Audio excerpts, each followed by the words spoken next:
René pour la Ville d'Ottawa pour le comité de dérogation. Welcome everyone to this online hearing of the Committee of Adjustment for the City of Ottawa.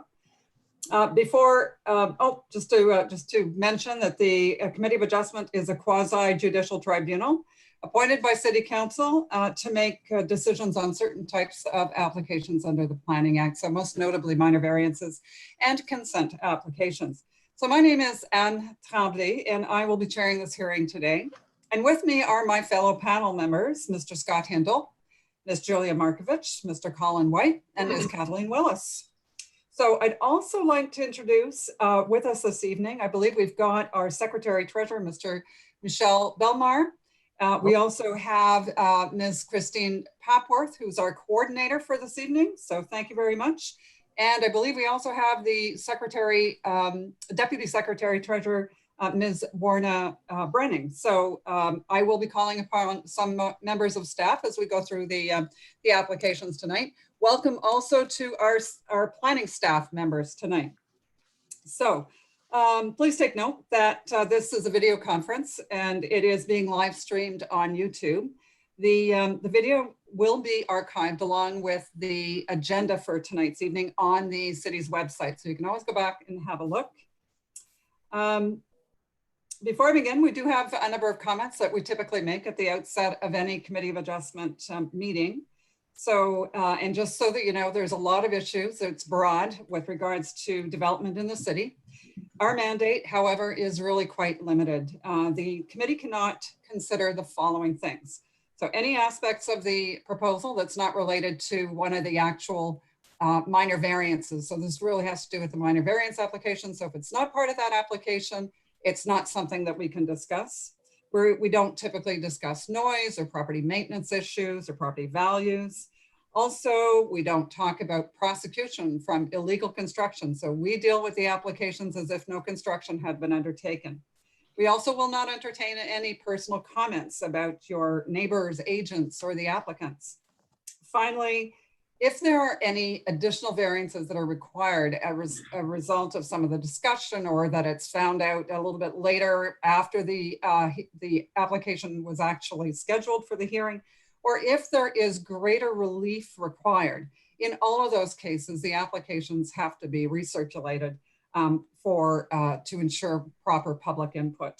So as part of the statutory public notification requirements, each applicant is required to post a sign on the property and file a statutory declaration confirming that sign posting. So if we don't have those declarations in hand, then what typically happens is that we then have to adjourn the application. So in this case, because we're into the challenging circumstances that we're in, there are no statutory declarations that have come in for any of the applications. So what we will need to do in that case is actually either we'll have to get a solemn oath or an affirmation in some way or a swearing that the sign posting has been in fact provided on the property. So we're going to do that on an application by application basis. With respect to quorum, if for whatever technical issues there is loss of quorum during the hearing, we're going to take a pause. We're going to allow perhaps that technology to catch up and come back up, and then we'll deal with the remainder of the agenda as we would normally have. So it's consider it a pause. If, however, we find that we can't bring quorum back on to the meeting this evening, then what we would typically do is we would take whichever remaining items there are on the agenda and we would put them on to the very next meeting of the Committee of Adjustment. So in terms of the hearing process, there's an agenda that was provided on the city's website. I think we'll get to see it at some point as well. Those applications are essentially just in the order that they've been submitted. And in some cases, we're dealing with applications from other panels because we really do want to help catch up with some of the backlog that we've been dealing with previously. So the committee members, though, you should know, have reviewed all of the application materials prior to hearing any of the applications. And the intent is, of course, that we provide oral submissions by anyone who would like to address the panel. So in that case, the committee then typically will ask, we'll open up a public portion of the hearing. We'll ask anyone who has an interest to then speak, and then we can close that public hearing portion. So you can, during the course of your submission to the panel, ask questions. Please do so through me. And so we'll either get the applicant or maybe a planning member of staff to answer your question. All right, so other instructions. We do typically have your name and municipal address if you've already signed up on the speakers list. If not, we may need to do that as part of your presentation. You have 5 minutes, and if you need to extend beyond those 5 minutes, that's at the discretion of the chair, which is me, and I will let you know if you do have that additional time. All right, so on decisions, the committee can make an oral decision, obviously either to deny or to grant the application. In some exceptional cases, we reserve on decisions. And what that means is that we simply take time to reflect on any new evidence that was provided to the committee as part of hearing that application. So it doesn't mean that there's no decision, it just means that we will, before we conclude our business for the evening, we will in fact make a decision. After that, in all cases, the committee then issues, upon 10 days of the hearing, a formal written decision, including the reasons behind all of the decisions that the committee has made. After that, all decisions are subject to a 20-day appeal period, at which time the decision can be appealed to the local planning appeal tribunal for a fee. So I'm going to ask I guess we only have one item of business this evening, and it has to do with the declaration of conflict of interest. Does anyone have anything they'd like to declare for either applications on this panel or any earlier panel this morning and this afternoon? All right, so for the record, there are no declarations of conflict of interest. So thank you very much. All right, so we don't have any minutes to adopt either. So I think we're going to go straight to, in that case, requests for adjournment. So we originally had quite a few. I think we actually have fewer now than we had originally, but I do have a bit of a list. Just bear with me. All right, so the first one that we'd like to hear from is for 1535 Rosabella. And I believe the agent may be available. Do we have the agent for that application? Yes, he is joining now, Madam Chair. All right, so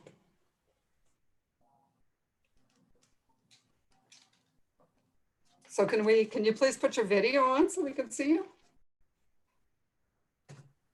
Hello. Hi. All right, I just need you to state your name because all you've got down is Adam. So I'm assuming that you're Adam Zagaria? That's right. All right, thank you. Okay, so Mr. Zagaria, the request is for an adjournment sine die. Is that correct? Right. Yes. Okay, does anybody want to ask any questions to Mr. Zagaria about that request for adjournment? No? All right, so I'm going to need to open it up to the public. Is there anyone who wants to speak either for or against the adjournment request? All right, seeing no one, the application then committee needs your concurrence that it is adjourned sine die. We good? Yeah. All right, thank you. So thank you very much, Mr. Zagaria. That takes care of your application. I assume we'll see you again at some point. Okay, yeah, so I guess just one quick question. So now from here, I just apply for my minor variance and then I'll get another hearing. Is that the way it works? Yep, yes, exactly. It'll be the same sort of process that you went through in this case. Okay, and then just send in all the documents that I forwarded to you guys in terms of like a site plan and all that, the cover letter that I provided and everything like that. Yes, Okay. And if you need any guidance, please feel free to contact committee staff. They'll be able to help you. Okay, sounds good. And then maybe you can answer this question. Am I gonna have to wait till like 3-4 hearings from now, like 3-4 dates, or are we able to get this kind of? All right, so I'm going to call Ms. Papworth. Ms. Papworth, are you able to give us some sort of ETA on you know, if Mr. Zagaria was to get all of his applications in by July 17th, they're giving you a week and a bit. I'll get them in tomorrow if I have to. Okay, well, in that case, how soon might we get this application back? Does anybody have any idea? If not now, Mr. Zagari, I can always get you to chat with them tomorrow. They'd be able to tell you over the Okay, phone. that's fine. That's fine. All right, well, why don't we do that? Just give them a call. They'll be able to tell you. And now they know, so they'll find you a spot. All Okay, right. perfect. Thank you very All much. right. Thank you. Take care. You too. You too. Bye. Have a good evening. All right. Second request for adjournment is 891 Ivanhoe. Do we have the agent, Mr. Sopti? Oh, Miss Murray. Jennifer Murray, are you? Oh, so okay. Are you there with us? Okay. You're on mute, Ms. Murray. Okay. Oh, hi. Hello. So It's a new world.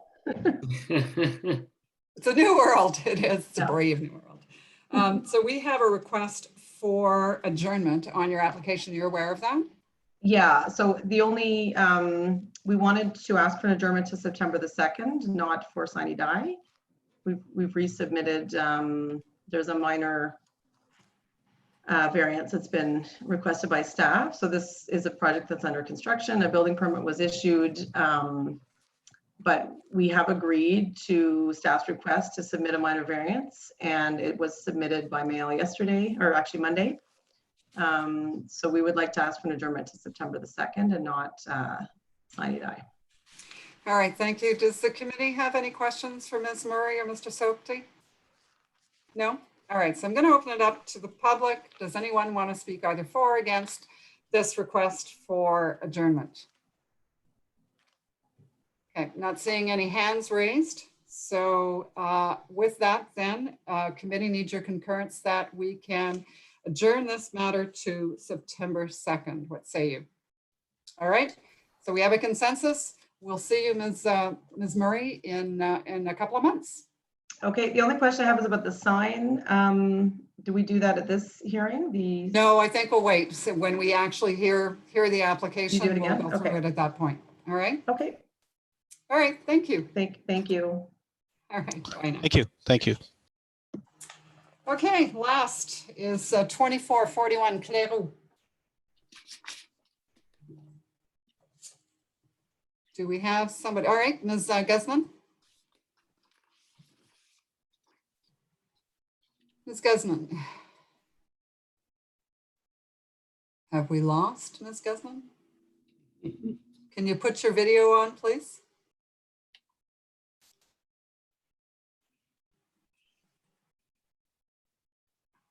Hello. Hi there. Yes, we can see you, we can hear you. That's good. So we have, again, a request for adjournment on your application. You're aware of that? Yes. Okay. And in this case, a recirculation of a new minor variance is going to be required. So we're proposing to adjourn sine die to give you the opportunity to put that application in. You understand that? Yes. So I have resubmitted. On Monday, I sent the new paperwork with the check, and yes, I believe Christine mentioned that it might be for August 5th. All right. So Ms. Papworth, can you help us out here? Is there a date on this one? Maybe I missed that during our pre-meet. I would have to confirm with our application staff that everything is in order, but as far as I know it is, and August 5th would be the next available date. Perfect. How's the agenda look for that that particular meeting at this point? I can answer that, Madam Chairman. The agenda looks that I think we'll be able to accommodate that request at this time. For August 5th, we're talking? Correct. Okay. All right. Any questions for Ms. Guzman from the panel? No? All right. So in terms of the public, is there anyone who would like to speak either for or against this request for an adjournment? All right. I'm not seeing any hands come up. So in that case, committee, can you please confirm for me that we are adjourning this application to August 5th? All in favor? Excellent. Thank you very much. So we all are in favor. And Ms. Guzman, we will see you in about a month. Perfect. Just a quick question in regards to the sign. Do I have to get a new sign to put up in the front? Or does that don't stay the same? I think it stays the same, except for you may have to add the purpose of the application that you have. Again, looking for staff's guidance on that. Typically, is it a second sign? Is it an amended sign? How does that work? A new sign will be provided just to confirm the new hearing date. Sounds All good. right. Okay, well, thank you very much. Thank you. Okay.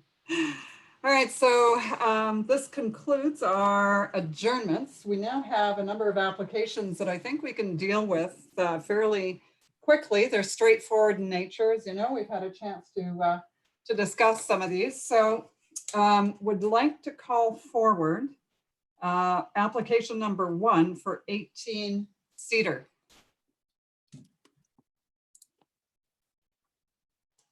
All right, so do we have for that application the agent on this one?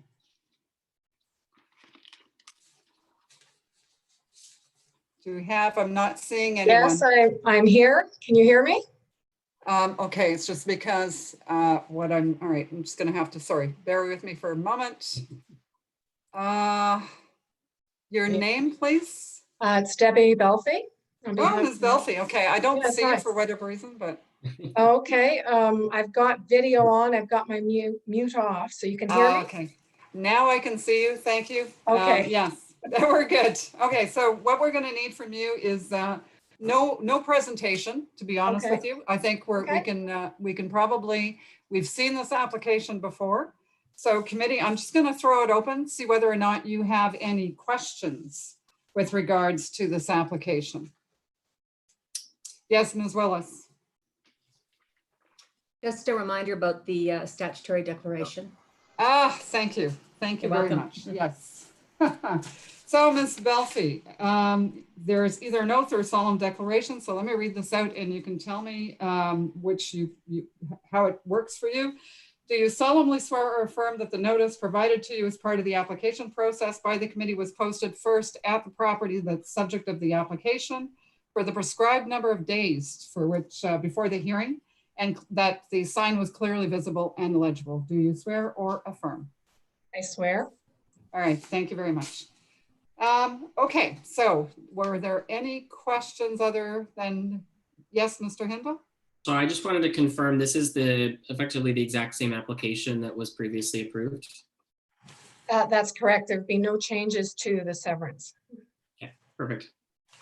It's a good question though, because I think from staff, or maybe Ms. Belfi, you know, are the conditions exactly the same as the ones that were of the original application? Most of them are exactly the same. Condition 6 has been revised to be a little clearer in terms of what the city was looking for. Previously, they were looking for a septic system assessment report, and now they're looking for a septic system impact assessment report, which is slightly different. And so that was clearing up exactly what they were looking for and collecting the data, which we have now done, and to have the reports about ready to be submitted. All right, otherwise everything's the same. That's correct. Okay, very good. Anything else? No? All right, I'm going to open it up to the public portion. Is there anyone who would like to speak to this application either for or against? I'm not seeing any hands, so committee, what say you on this? All in favor? Yeah. All right, so for the record, the granting of the application is unanimous. So thank you, Ms. Belfi. I know you're familiar with all of the conditions. No issues there at all? No, we've reviewed them. They're the same as previously, except for 6 conditions. All right. We're satisfied with them. Perfect. All right. Well, thank you very much. Thank you. All right. Bye now. Bye. The second application that we'd like to discuss this evening is 101 Field Row Street. And in fact, that includes both a consent applications number 4 and number 5. So I believe there's Mr. Segreto. Mr. Segreto, are you with us this evening?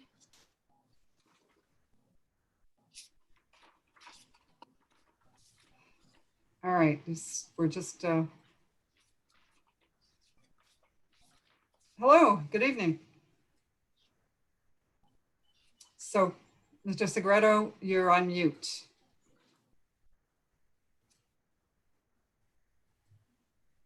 All right, so in this case, Hello? again, we're not Hello? going. Hello, Here. do you hear us? Do you hear us, Mr. Segreto? Mr. Segreto? He's on mute. He's on, yes, you're on mute. Not Now you're okay? Are you all right, Mr.? Can you hear us? So do you want us to step this down? If you can hear me, just either tell me you want it stepped down and come back, or what would you like to do? Can't hear. He can't hear, okay. Not sure. So Mr. Segreto, we weren't looking for a presentation, but there may have been some questions on your application. So if you're not hearing it, then we can't really deal with the matter at this point. Can you hear me? Mhm. Yes. Yeah, okay, thank you. Woo! Okay, Well thank done. you. Okay, Okay, so what I said, Mr. Segreto, no presentation either on the consent or the minor variance. Any questions from Mr. Segreto on this application?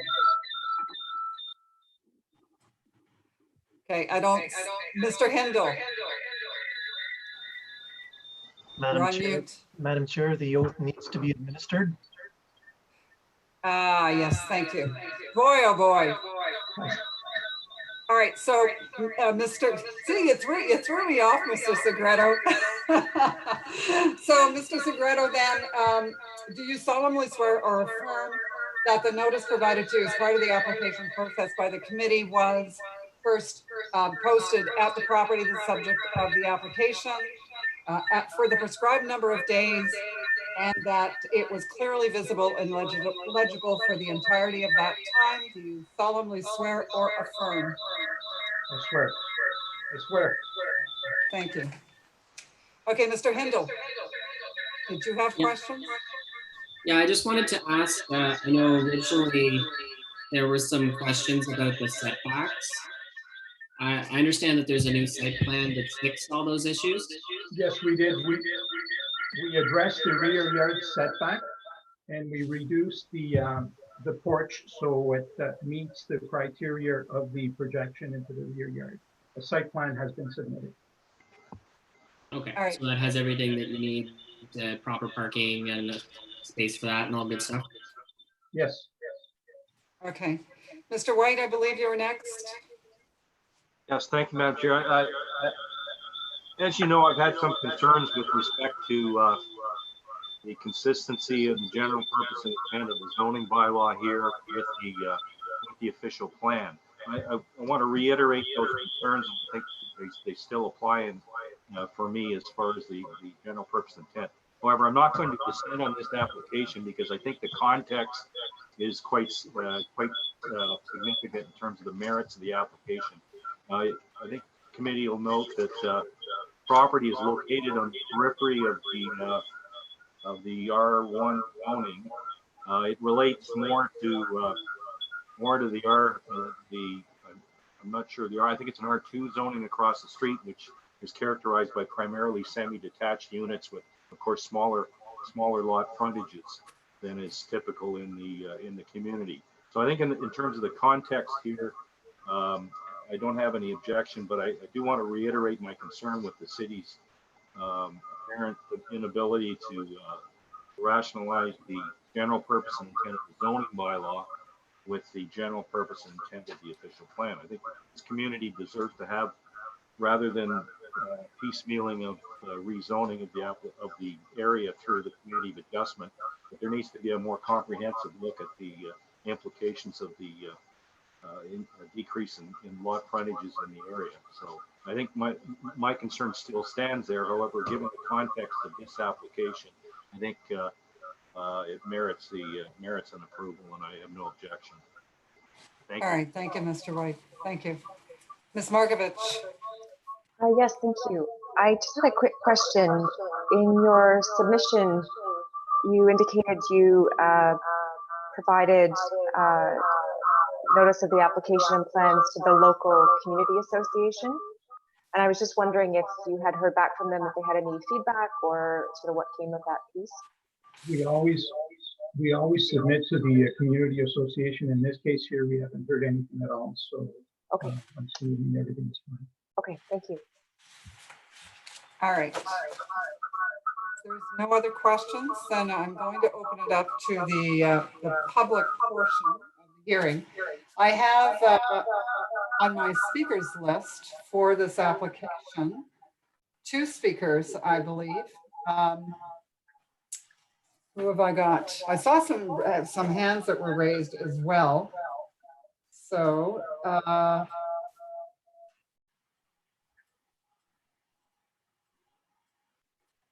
no, I don't actually have anybody for this item, as it turns out. So, but I did see some hands raised. Is there anybody out there who would like to speak either for or against the application? Okay, I'm no longer seeing that. So in that case, committee, I need your consensus on this application for both consent and for minor variance. Are we in support for both? Everyone's in agreement? Okay, so then for the record, Mr. Segreto, both the consent application and the minor variance application is granted. Thank you very much. Thank you. All right, thank you. Right. Mr. Segreto, you have had a chance to go through the conditions. You know what needs to be I have, and done. there's no issues with the conditions. They're fine. All right, very good then. Thanks so much. Thank you. Bye.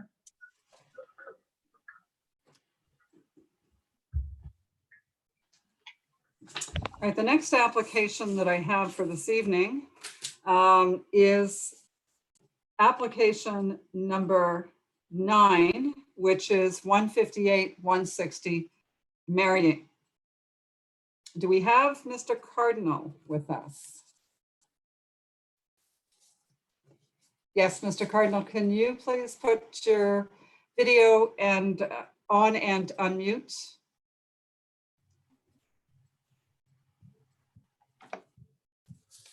Hi. Oh, hello. Hi there. Sorry, I said Mr. I don't know why I said that, but so my apologies. So before we hear this application, because I'm notoriously forgetting the oaths for the signed declaration, let me read through this. Sorry, I've got to stop you there. My client is actually present, and he's the one who would have to, you would have to administer this oath to. All right. So your client is Nicholas Vachon. Okay, Mr. Vachon, can we see you please then? Ms. Cardinal, I take it you're going to be leading any questions that the panel may have? Yes, although I may have to defer to my client on some of these things. All right, so Mr. Vachon, can we have you turn your video on and unmute? Hello? Hello? Yes, hello, good. So, hi. Hello. So we're going to administer the sign posting the oath for the sign posting. So I'm going to read through this and then I'll need you to respond. So do you solemnly swear or affirm that the notice provided to you as part of the notification process or the application process by the committee was posted first on the property that's the subject of the application for the prescribed number of days, and that the sign was clearly visible and legible for the entirety of the duration of that time? So do you swear or affirm that to be true? Swear. All right, thank you very much.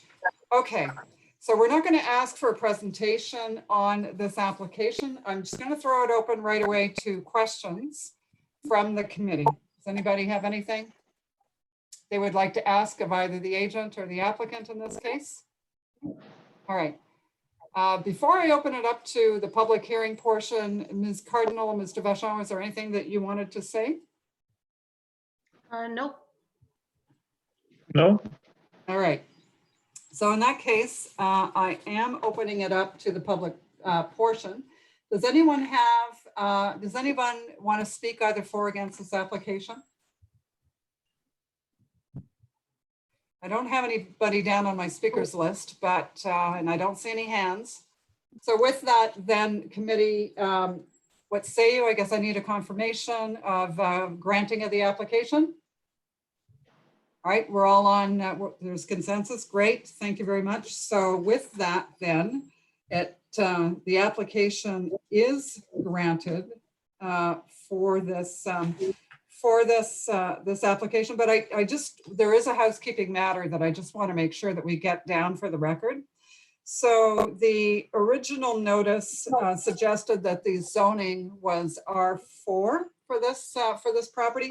We're going to amend the notice to read R4E-C, exception C. All right. No concerns with that? Excellent. I don't believe there was anything else. There was some matter with the building permit matching the I think the dimensions that were on here. Can you just confirm, Ms. Cardinal, that the building permit, that all of the dimensions that were noted are in fact in keeping with the application, that there's no discrepancy there?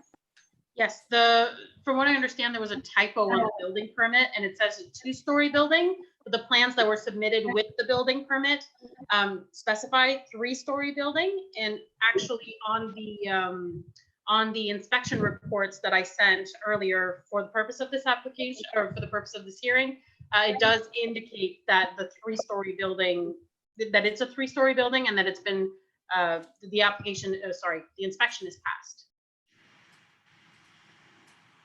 All right, so no need to amend the notice.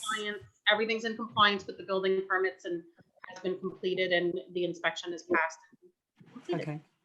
All right, and it seems that the notice reflected exactly that, so there's no need to amend the notice either. So, okay, so with that, I guess we have an application granted. So thank you very much for your time this evening. Thank you. All right, thank you. Have a great evening. You too. You too. Okay. Next application. Next application up is number 10, 2180 Elder. So I've got the agent is Mr. or Ms. Mulholland. Do we have that agent with us? Mr. Mulholland. Thank you. Your mic. Okay, thank you. Perfect. So before we deal with your application, I'm going to do the declaration with you. So do you solemnly swear or affirm that the notice provided to you as part of the application by the committee was posted first at the subject property, so that of the application, for the prescribed number of days, and that it was clearly visible and legible for the entirety of that time? Do you swear or affirm? I swear. All right, thank you very much. Okay, so with that, again, this is an application which we do not need a presentation for.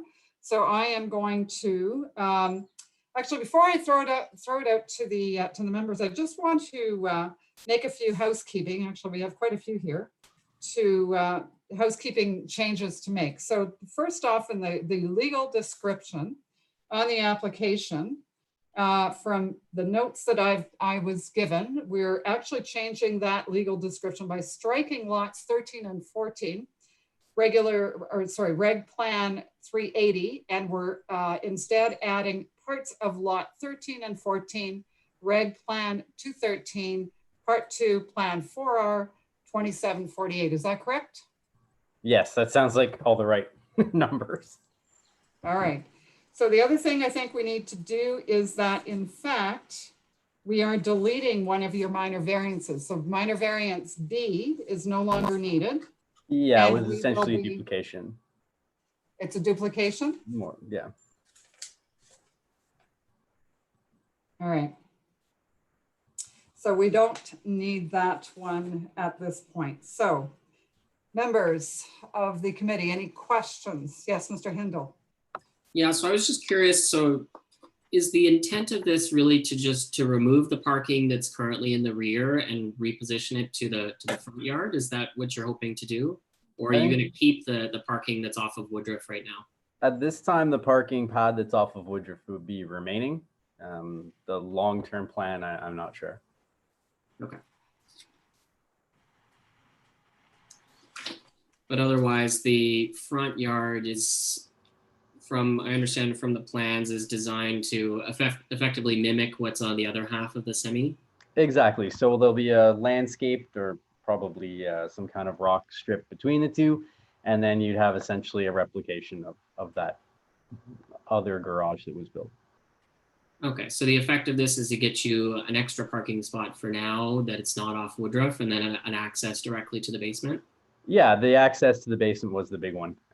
We originally application was to build sort of a mudroom access adjacent to the Woodruff parking area, but because of the setbacks in the official plan, that's not possible. So really the brunt of this is to create that access from the front.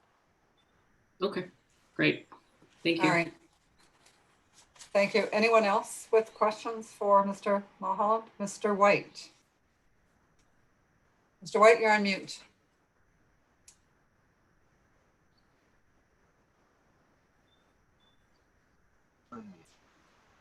Thank you, Madam Chair. Just to staff, with the retention of that parking off of Woodruff Avenue, would there be any issues with respect to the requirements for amenity area on the property? Any implications there, or are we in a situation where that's considered to be legal non-conforming?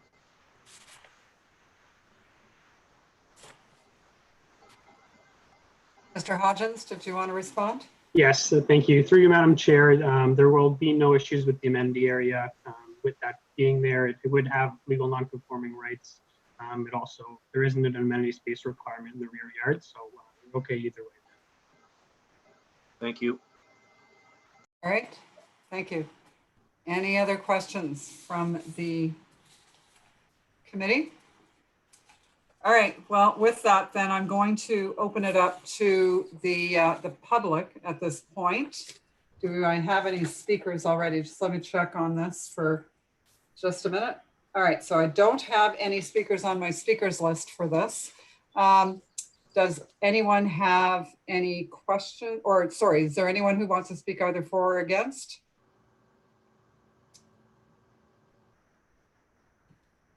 I'm not seeing any. I've got a question though. I had someone raise a question. And I'm not sure if that question, Ms. Papworth, do you see these, the questions that come up on the Q&A on our screens? Yes, my colleague is monitoring that right now and is responding. All right, thank you very much. Just because I see it and I see the questions, so I just want to make sure somebody's is responding. So thank you very much for that. And I didn't see anyone raise their hand to speak either for or against on this application. So with that, committee, what say you? You're good with granting the application? All right, so Mr. Mulholland, it looks like you've got consensus on the application, and I don't see anything else here that we need to cover. Bear with me. No, there's just some additional comments from staff. So as long as you've seen the staff report, I think we're good. Yeah, we have seen it, so there was nothing there that that would be an issue for us. So. All right, thank you very much. Excellent, thank you. All right. The next application is, in fact, number 11. It's 1995 Lanester, and it's the agent is either Ms. or Mr. Ozerdink. Do we have Mr. I think it's a Mr. So can we see you on video, please? And unmute. Hello. Oh, sorry, I was just suntanning there. I might have been a little bit late. How are you? How is everyone doing this evening? We're doing very well, thank you. Good, All right, so we're not going to ask for a presentation from you on this, but before we go too far, we'll need to since we don't have a statutory declaration about the sign posting, we need to do an oath or a solemn declaration. So do you solemnly swear or affirm that the notice provided to you as part of the application process by the committee was first posted at the property to which the application applies, was there for the prescribed number of days before the hearing, and that at all times the sign was clearly visible and legible? Can you swear or affirm that to be true? I swear it to be All true. right. Thank you very much. Okay, I'm just checking to see whether or not we have any housekeeping amendments. There's nothing here we need to deal with. So I'm going to throw it open to the members of the panel. Any questions for Mr. Ozerding? Mr. Handel? Okay, so just very much like this previous application, I just want to confirm that this is the same application that was heard previously and granted previously. Yes, Mr. Hindle, it's, I've reviewed it. It's the exact same, even the conditions, appear to be, the exact same. So I would say so. Okay, great, thank you. All right. So I think I'm going to open it up to the public. I don't have anyone on my speakers list, I don't believe. Just let me verify that to be absolutely sure. Yeah, I don't see anyone down.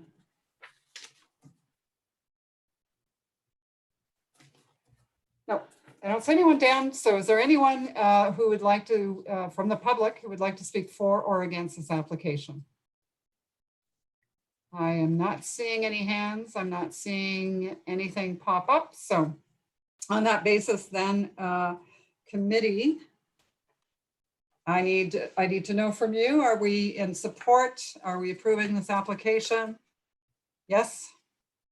All right, so Mr. Ozerdink, it looks like the application is approved. There's a number of conditions I'm sure that you've re-looked at and you didn't raise any for discussion, so I'm taking it that's all good with you. Yeah, I've been very familiar with them. And on that note, I just want to say that thank you very much, everyone at the Committee of Adjustment and the City of Ottawa for making this happen during these uncertain times and quarantine times. All right, thank you. Well, it took us a little while, but we're happy to be back, and and we're getting into a groove. If I can just remember the declarations. Yeah, awesome. All right. Thank you. Thank you and have a nice evening. You too. Bye. All right, great. The next one that I've got that we'd like to hear from is application number 15, which is 1303 Essex. So we got, I'm looking for an agent on that one.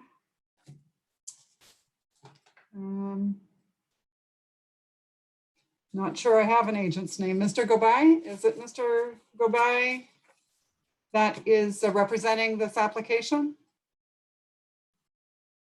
Yes, Gobay. Gobay. Can we see you on video? Would that be all right? Yep. There you go. Okay.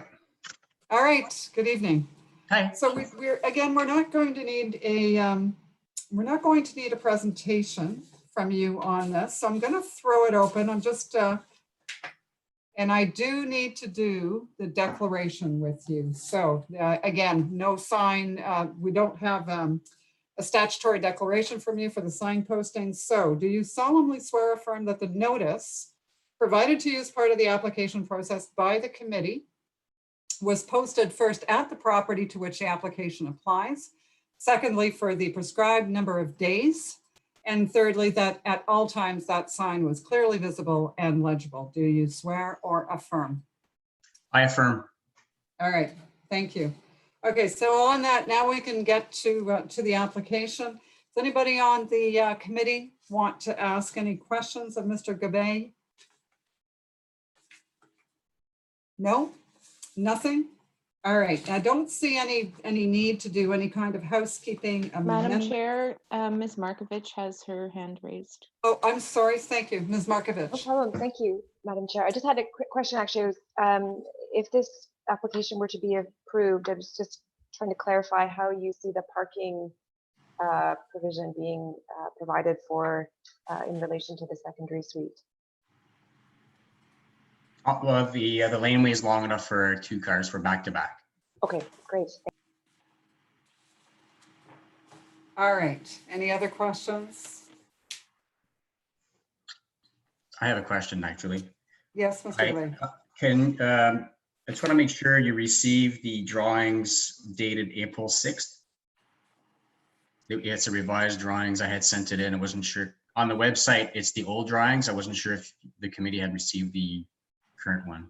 All right, Ms. Ramirez, can you please confirm that with us, the dates of those drawings? Through you, Madam Chair, I did receive an updated copy. It wasn't, I believe some changes were made to the windows and the doorways, is that correct? That's correct. Yeah, one window was widened and a side light was added to the door, proposed door. Okay. Nothing of concern then, Ms. Ramirez, in any of that from your perspective? No, nothing of concern from my perspective. All right, thank you. Any other questions, Mr. Hindle? Mr. Hindle, you're on mute. Maybe this is a question for Ms. Ramirez. I was just curious, are you aware of the status of the short-term rental bylaw and the updates that were being made to that? Through you, Madam Chair, no, I am not up to date on that.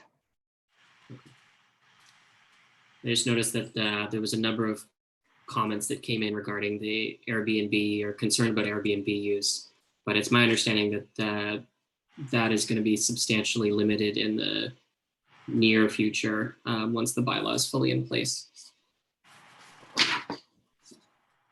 Okay, no, that's all I had. All right, thank you. Anyone else? Okay, so I'm going to open it up to the public. I'm looking at my speakers list. I do not have anyone listed for this application. So anyone out there would like to speak either for or against this application? Okay, not seeing anyone. So committee, need your consensus on a granting of the application? We're all good? Okay, so with that, Mr. Gabay, your application is granted. And I don't think there's anything else we need to cover. Nope, pretty much. Are we good? Perfect. Thank you very much. All right. Thank you so much, too. Have a good evening. You too. All right. Next, we are going to hear applications 16 and 17, 1094 Normandy. Do we have Mr. Hayden or Ms. Hayden? Shouldn't make that, shouldn't jump to conclusions. Hello, how are you? Hello, Mr. Hayden. We're not going to ask you to present anything on here, but I understand we have a number. Oh, and before I go there, statutory declaration for the sign. So, do you solemnly swear or affirm that the notice provided to you as part of the application process by the committee was posted first at the subject property to which the application applies for the prescribed number of days, and also that the sign was clearly visible and legible the entirety of the time? Do you swear or affirm? I affirm. All right, thank you. So with that, let's move to the housekeeping amendments that we need to make. So my understanding is that you no longer need variance B and variance D, and both of those can now be struck from the application. Is that correct? That's correct. All right. Was there anything else? No, the only variance that I'm applying for is the lot with variance. And for both properties, right? A and C. So those remain. Okay. All right. So opening it up to our panel members. Anyone have any questions? No, Mr. Hendel. So I just wanted to confirm, I know you've been before us asking for adjournments a couple times. So we've come to conclusions and you figured out all the issues that you had previously? Exactly. Perfect. Okay, no, that's it. And you've had a chance to look at all the conditions and you're satisfied with what's there from the staff report? Correct, yeah. I've reviewed all the documents. And okay, all right. Well, with that then, I am going to, let's see, I'm just going to check to see if we have any speakers for this. No one is, in fact, on my speakers list. So is there anyone who would like to speak either for or against this application?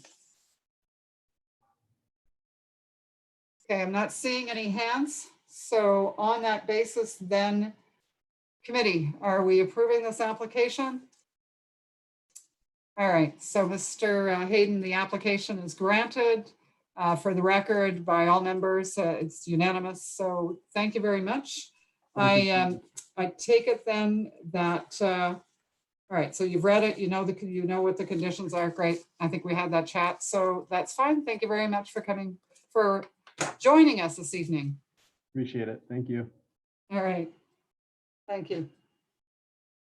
Okay, that takes us to the remaining applications. And we're going to start with application number 2, which is 18 Oriole.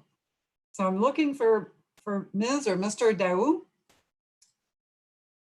Mr. Daou, please, I see your hands raised. Please unmute and also put up your, please put your video on. We have a Mr. Rawlings. Mr. Rawlings, you can also do the same. Morning, or good evening, good morning. A little behind. All right. Okay, so I am going to, well, the committee would like to hear a presentation from you, Ms. Daou, on this particular proposal. On the sign posting. So, do you solemnly swear or affirm that the notice provided to you as part of the application process by the committee was posted at the property to which the application applies for the prescribed number of days, and that it was clearly visible and legible the entirety of that time? Do you swear or affirm? I affirm. All right, thank you very much. Okay, so with that, Mr. Rawlings, I take it you are a member of the public, you're a resident? Is that correct? Yes, I am, and I'm here as a representative of the Rockville Heights Property Owners Association. All right, so Mr. Rawlings, we'll come back to you after the committee's had a chance to hear the presentation and get any clarification, and then we'll come back to you. Thank you. Don't go away. Don't hide. I'm here. So, okay, excellent. Okay, so Ms. Rawlings, or sorry, Ms. Rawlings, Ms. Daou, my apologies. Need a presentation, so that'd be great.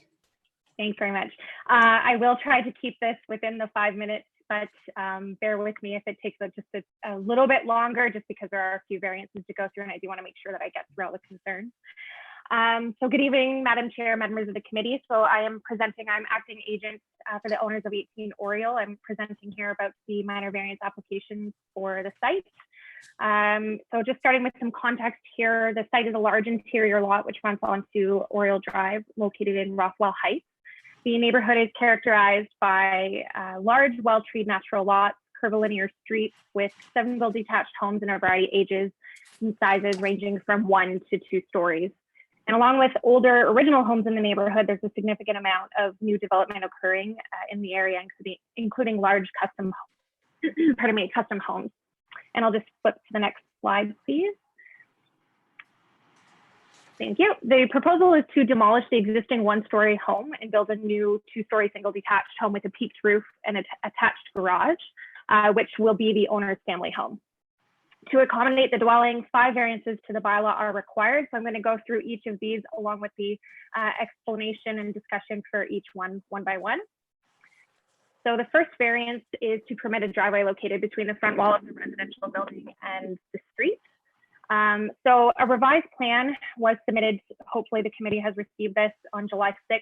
And this revised plan now includes more of a mix of asphalt and permeable pavers, with the intent to reduce the impervious surfaces on the site and retain additional green space while allowing for protection of the city-owned tree, which you will see that's in the city right-of-way in the front, as well as either the retention or reinstatement of the 3 trees within the semicircular drive. This driveway area is going to be 40% of the front yard, whereas the bylaw requirement maximum is 50%. So next slide, please. As you'll see in these images, this design is consistent with many others in the immediately surrounding neighborhood. And so it is therefore, appropriate and contextually appropriate and desirable for the site. Next slide. The second variance is to permit a combined interior side yard setback of 20% of the lot width, or 8.53 meters, with one being no less than 3 meters, whereas the required minimum is 40% of the lot width, or 17.04 meters, on an interior lot with a greater width than 36 meters. So before I discuss this site-specific justification further, I'd just like to point out something that was raised in Ms. Ramirez's planning report, that there are proposed changes forthcoming to this provision of the bylaw to reduce required side yard setbacks for lots wider than 36 meters, as they have presented to be quite onerous. If this zoning amendment is approved, the required interior side yard setback per the proposed provisions, which are going to Planning Committee, I understand, in August, would be a total of 7.65 meters, and the proposed setbacks combined in this case is 8.53 meters. So we would actually exceed if this provision were granted, demonstrating that this proposal does in fact meet the intent and the direction of the future bylaw amendments. I'll just take the next slide, please. So as you'll see, there's a corner, the garage orientation is diagonal. So it's only a small portion of the corner of the garage that's going to be located within the interior, the westerly side yard, with no overlook concerns into the neighboring property and appropriate access to the rear yard. And the required 3 meter minimum yard will be maintained here for that access. And next slide, please. On the east side, there will be minimal windows as well as sufficient access for rear yard, with just over 5 meters provided for the side yard. As well as I'd like to note that the owners have expressed the intent to maintain as much trees and vegetative buffering along both side yards as possible to ensure that any impacts on the surrounding properties are minor and minimal. I'd like to also point out that this variance will be changing the permitted building envelope width from 25.55 meters to 34.10 meters, and that's going to impact variance C, which I'm going to speak to next. Next slide. So variance C is to permit a portion of the building width that exceeds 60% of the permitted building envelope to be set back an additional 0 to 1.3 meters from the lot line, whereas the bylaw requires that any part of the detached dwelling wider than 60% of the permitted width of the building envelope, or 20.46 meters, must be set back a further 2 meters from the front lot line.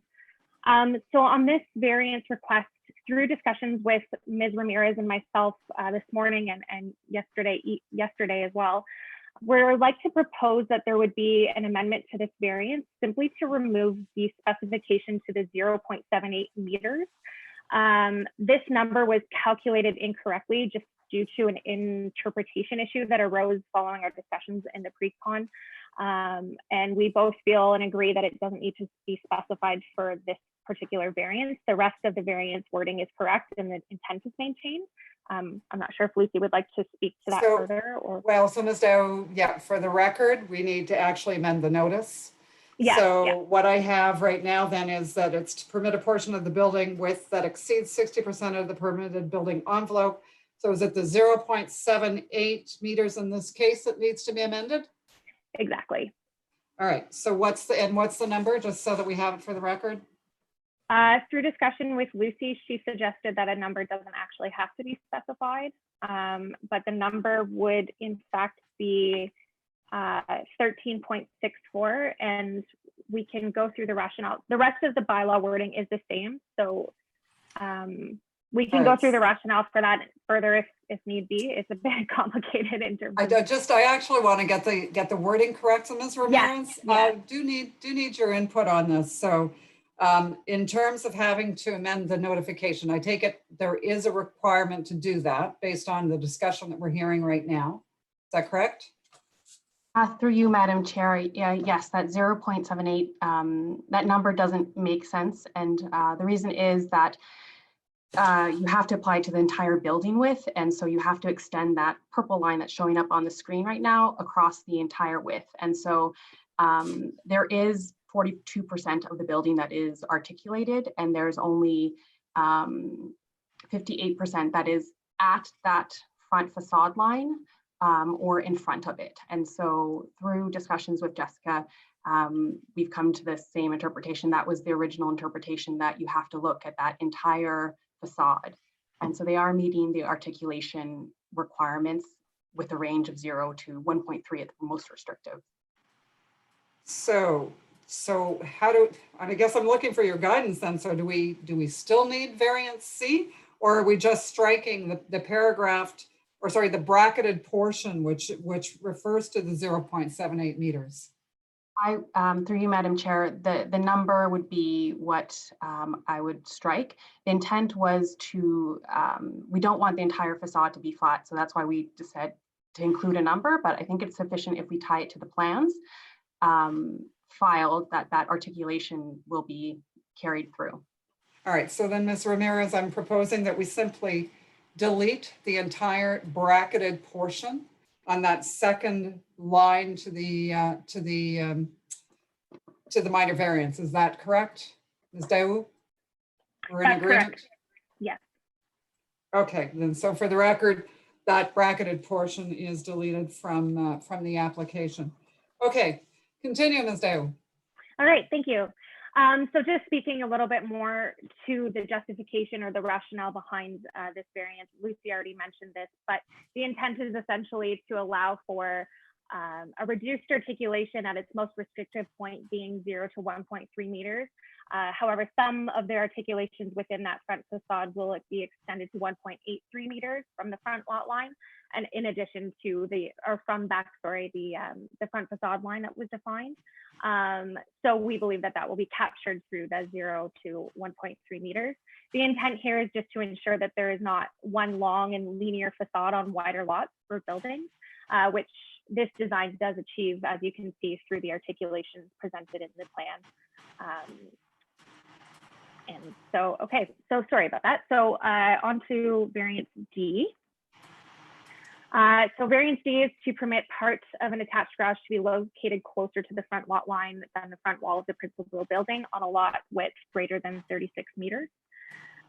The intent of this provision is to ensure that the principal dwelling is more visually prominent than the garage. So as we have already discussed, the articulations at the front of the house and the front steps will focus the visual primacy onto the house as it is most visible from the actual streetscape. The one-story roof line above the garage will also draw the eye towards the principal building, and the doors will be somewhat concealed from the street just by the foliage and trees within the semicircular driveway as well. Therefore, we feel that this variance is indeed minor. So next slide, please. And the next as well.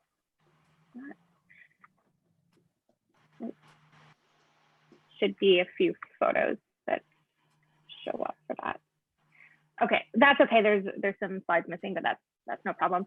The last elevation, if you just actually go back to the front elevation, that would be appreciated. Thank you.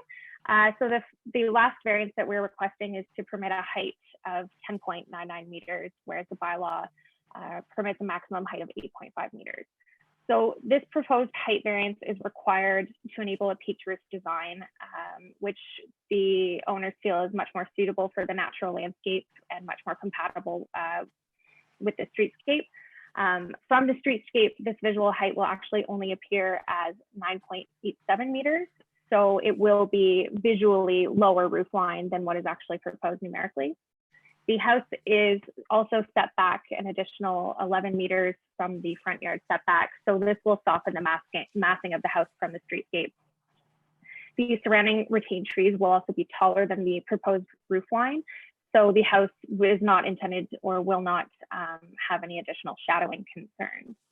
And I don't think that the rear elevation was included there. I think that we have an old set of slides up on the screen, but when presented with the rear elevation, you'll see that because the house is on such a deep lot with significant vegetation in the rear that will be retained and maintained, there will be really no overlook concerns to the abutting neighbors to the rear. And so this increase is minor in this case. And next slide, please.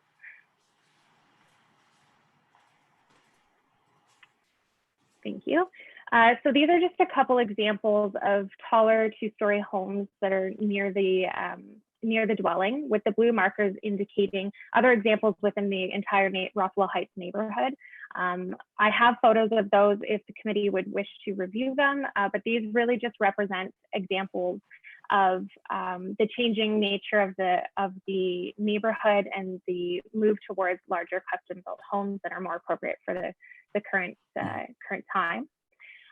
So in closing, I would just like to add that the owners have voluntarily undertaken or attempted extensive discussion with their neighbors throughout this process, and have also made a presentation to the Property Owners Association, who I believe the representative is here tonight. This was really just in an effort to continue good neighborly relations, as their family's going to be actually living in this community, and the owner actually grew up in this community and wishes to stay. So overall, this proposal does meet the intent and purpose of the official plan. The dwelling is a permitted and desirable use for the appropriate use and development of the land, considering the changing built form of Rothwell Heights and modern housing needs.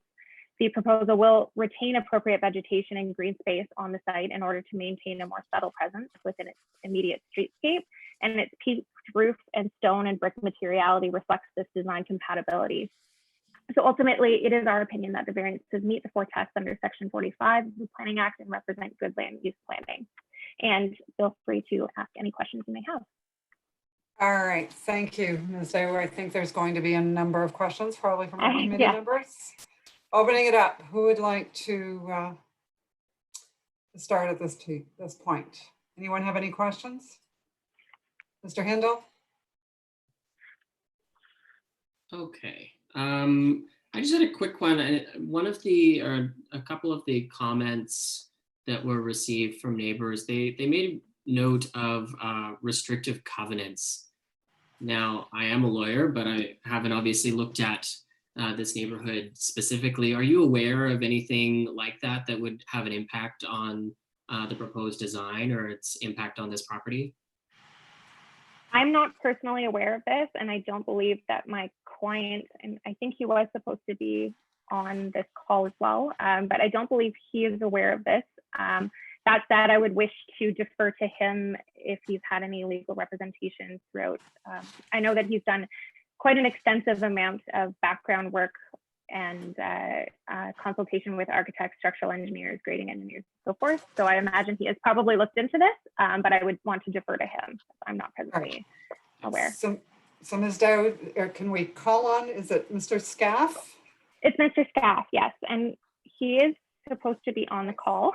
He is here, Mr. Scaff. Okay, we perfect. Can see that. So, so Mr. Scaff, can you answer the question that Mr. Hindle has posed regarding the covenant? I'm not aware of it, and no, I am not sure, actually. And I'm actually not, I'm not a lawyer, actually, so I'm not quite sure what this means. So I'm not sure if Mr. Hindle, if you could actually explain that a little bit more. Yeah, so a restrictive covenant would be something that's registered on your title. So when you bought your home or bought the property, there'd be a number of clauses attached to that purchase. If you get a lawyer, they can pull your PIN and everything that's registered on the title. And sometimes it does have restrictions as to what you can do. I know over time, some of those restrictions or those covenants are not necessarily applicable, or there's some changes in those. So I was just curious as to whether they applied in this case. When I purchased this home, I wasn't made aware of any restrictive covenants then in that case. Okay. Mr. Scaff, how long ago did you purchase the house? I purchased the house on the May long weekend of 2016, and I closed on July 27th, 2016. All right, and you don't recall as part of the opinion on title, anything like that? Your lawyer did not raise it with you, or? No, not at all. Okay, okay, all right. No, that's fine. Any other questions? No, that's all I had. All right, thank you. Anyone else from the committee have any questions? All right, I do, and it's for Ms. Daewoo. So Ms. Daewoo, you showed us a number of examples of houses within that Rothwell Heights community, and I know it well because I'm actually lived in that area, grew up in the area as well. So my question to you is, sometimes one of the reasons why we have to grant height variations is because there's topographic reasons, right? So it has to do with the lay of the property. Did you look at those other houses to see whether or not they either met, so it was because of the topographic reasons or other, or were you able to do that analysis to find out just how well it really compares with your case? I wasn't able to do that. I know that in particular, in this instance, Mr. Scaff has identified that his structural and grading engineers identified that the house couldn't actually be lowered any further due to the high water table on his site and the need to connect to the services. So it can't be actually lowered any further. I haven't looked at the specific heights of the surrounding neighborhood as to why those would be higher if there's a geographic reason for that. But in this specific site, there are some grading constraints for sure that play into the rationale for why the height has to be in order to meet the peak roof design and have 2 stories. So Ms. Dow, have you seen a report that actually details that information? This is information I've obtained from Mr. Scaff and his architect. And then we also have the grading plan on file as well. All right. Mr. Scaff, I'm going to ask you the question then. Do you actually have a report that indicates that part of the building height is as a result of the grading of the property? In one of the slides that Ms. Dow presented, you may be able to see in the bottom right corner that the height of the property actually begins into the ground, so that the property does slope quite low into the ground behind the house, which is why we want to set it back so that it sets further from the street and to the east, sorry, to the right side of the house. So if you look at this picture and zoom it in, actually it's because the numbers are quite small on it, we actually start to measure the height of the house about 1.25 meters roughly inside the ground. And so we're at a deficit there. And as Ms. Dow mentioned in her presentation, from the street itself, the height of the midpoint of the roof is I think 9.8 meters or so. So you know those are the measurements that I have. We have a grading plan as well that shows that the level of the ground is set down all around the house where we currently are, and we're not elevated on the ground. We're actually right at street level. Whereas my neighbors to the side of me are actually much higher than we are, but the street does slope a little bit going to that side as well. All right, I just have one other question. It's along all that line, Ms. Dow then. So the requirement for the building height then, as we know, is always not actually the very top of the roof, but it's actually somewhere in between. What is how tall is that? And I didn't have a chance to look at some of that detail, but how high is the roof without, just freestanding? So if it's 11, how many meters are we going here? I had it just a minute. 10.99. All right, so that's the midpoint in the roof. How high is that roof really in terms of? I do not, I'm just looking, sorry, at the zoomed plans here, and I don't actually have the full height of the roof, just the midpoint. I know Spencer was also to be on the call in case a question like this came up that I didn't have the plan dimensions for. Perhaps he's here and he could answer that for you. But we do have Spencer. We do have Spencer with us. So Spencer, can we have, yes. All right. So Spencer, your name, just for the record, can we please have your name and your address, please? Yes, my full name is Spencer Gallipo. My address, I work from home at 147 Westphalian Avenue. That said, I'm not sure if you have anything on file. However, my company is based out of my business partner's house, which is 488 Barrack Hill Road. All right. Okay. And can you give us what that top point is in terms of height of that of the roof? Yes, I can. Let me open my program. Would you like this dimension from the average grade? Would you like it from the proposed grade? Yeah, yes, from the proposed grade. So, From the where would it be? proposed grade. So the same grade that you used to come up with the 10.99. Oh, okay, that's the average grade then. So from the average grade, it's 13.74 meters. 13.7. All right, thank you very much. To the topmost part of the roof. All right, thank you very much. That sort of concludes my questions on the whole height side. So does anybody else have questions at this point on any other aspect? Yes, Ms. Willis. I may, after I've heard the presentations from the public, I may have some comments and questions. Absolutely. Okay, that's fine. So at this point, if there's no other questions from the committee, I am going to open it up to the public, to the public portion of the hearing. I've got a number of speakers, and I think Mr. Rawlings, will start with you, being the, I take it you represent, as you said, the Rothwell Heights Community Association? Yes. So Thank would you like, yes, the floor is yours. Okay, thank you very much, Madam Chairman. I'll be brief because I think you've had an adequate discussion of the House and the variances that are being asked for. The Property Owners Association has met with the applicant and in fact have reviewed the document which we sent to the committee with him. We've also consulted with adjacent residents about the proposed property. We also surveyed the streetscape and it's a mature neighborhood overlay. The dominant pattern on Oriole Drive is soft landscaping extending the full width of the property.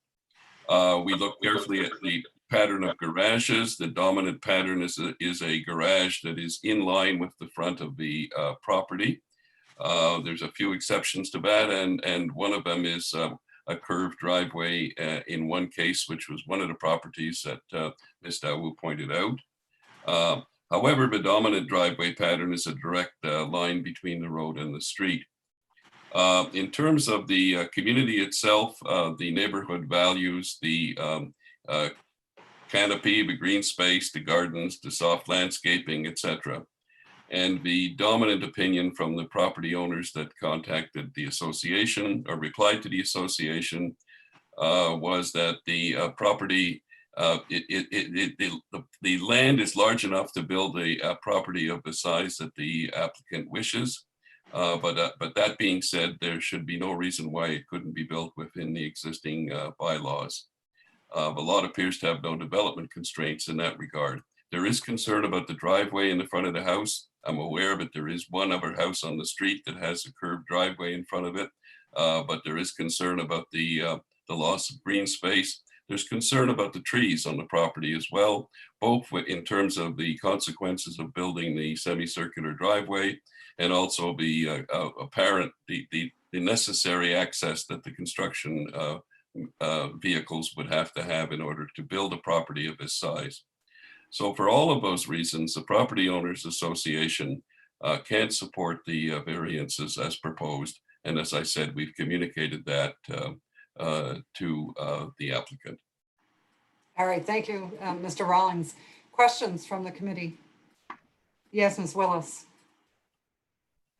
Yes, through you, Madam Chair. Mr. Rawlings, I'm just wondering, the comments to the committee came in, or sorry, from the Property Owners Association came in prior to the revisions that were made to the site plan, which changed the driveway configuration, which, as I understand it, will result in the ability to save the trees along the front of the property and the city's, the city tree that's actually on the road right of way.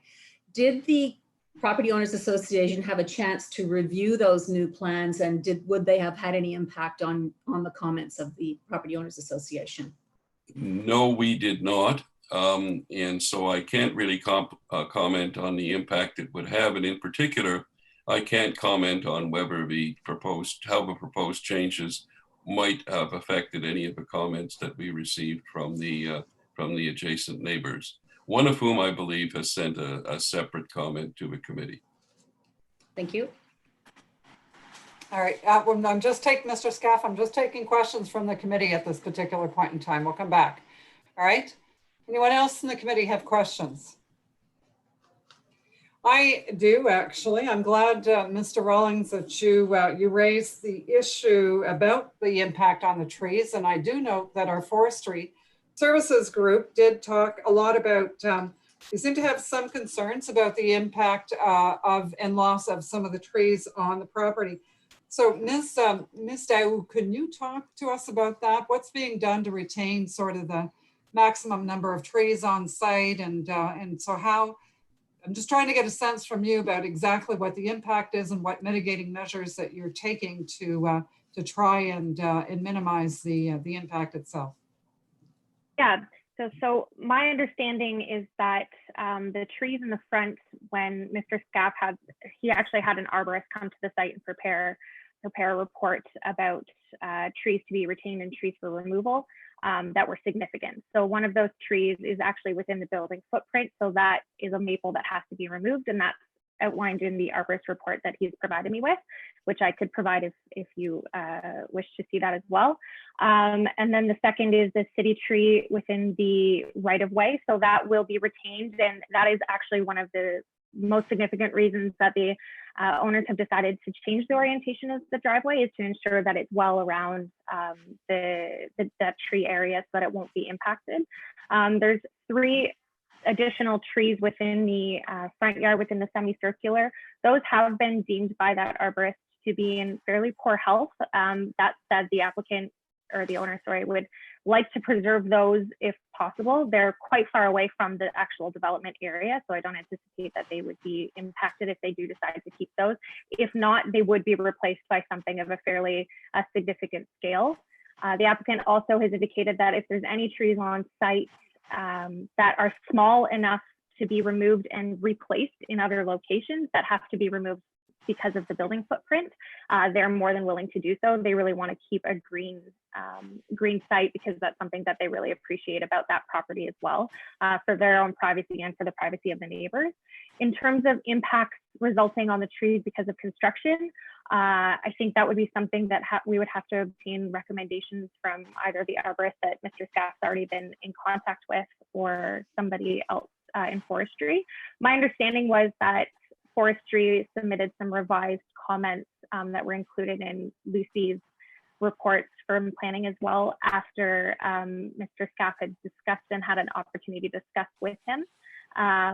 So I think that the result of that discussion made him feel quite a bit more comforted that the trees will be protected on site that he was initially concerned about. All right. Is there a landscape plan for the property? I mean, have you seen these, the compensation and all the details actually outlined somewhere? No, there's no landscape plan to my knowledge that's been prepared. And the arborist report, does it provide that level of detail?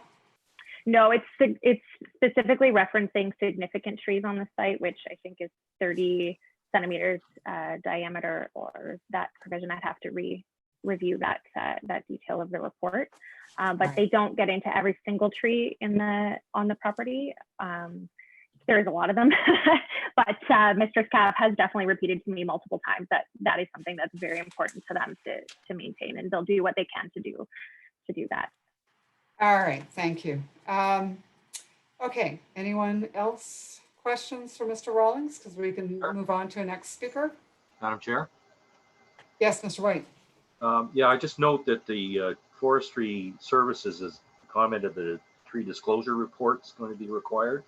Not sure what, perhaps staff can give us an indication of what that encompasses, but it indicates that mitigation measures will be required. I'm assuming that that's tantamount to a tree planting or landscaping plan of some kind. Perhaps staff can clarify what that is. Ms. Ramirez? Yes, through you, Madam Chair. The tree disclosure report identifies the trees that are protected under municipal tree bylaws. And so that is the one that was referenced before. It's required as part of a building permit for a new build.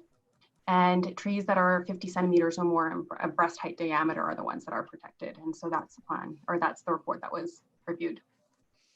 All right, thank you very much for that clarification. That's helpful. Anyone else?